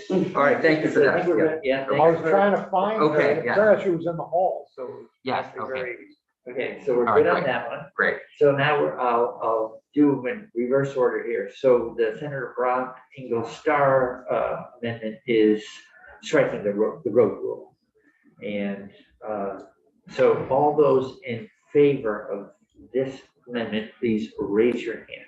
Okay, one, all those opposing. Okay, so the committee position is 1-4-0. I might say, can you say 4? Yeah, I mean, you made an interesting motion. I think it's a little clearer when you say who's opposed when you're on the floor, but that's fine. Well, since you're the parliamentarian, okay, we have to. I mean, you don't want to get up and say the committee approved this or, yeah, I okay, said, my question Okay. was who's opposed? okay. Can we oppose this on a vote of 1-4? Okay. Yeah, it's a little I'm saying weird. opposing. We do not support. this. We Do not support. Right, I think On a vote of 4-1. All right, unfavorable. Yeah, unfavorable. Yeah. Thank you. thank you. Takes a village. Yeah. All right. Unfavorable, 4-1-0. Thank you, comrades. How many rings is that? Now, Are we being summoned? No, they're voting, they're doing a roll Okay. call. I think they're That's doing true. the capital. We're on it, 11 for the, for caucus of the whole on the district. redistricting. Okay, so we have second amendment in front of us is Senator Parent's amendment striking the forest block provision 7 through 10. I would like to make motion to find that amendment unfavorable. Could you explain what you mean by that? Okay, thank you. So all those in favor of this, no, Negative, in favor of the negative position. all those in favor, thank you, of the. Yes, negative we have no position. bananas. Yes, we have no bananas, thank you. Jimmy Durante is. No one here but us. And one in every. I just have to say, I find this really hard because if the road rules out, I'm fine with the rest of it. I understand, yeah, Sure. I understand. Okay, so in terms of all those who wish to report the parent amendment with an unfavorable recommendation, please raise your hand. Unfavorable. Whatever. Right, right, yeah. Okay, so that. Find it. I was absent. Quick, run out of the room. Right, 4-1-0. Okay, that is fine. All right, thank you everyone for, Can I say something quickly? yes, please. Senator McCormick, you did a very good job explaining the taking Oh, Yeah. issue. You did. I think you explained it fairly accurately. I held back on the sarcasm. Well, you may have a chance to talk about On the floor. taking again. Yeah. He really shouldn't, because that was. we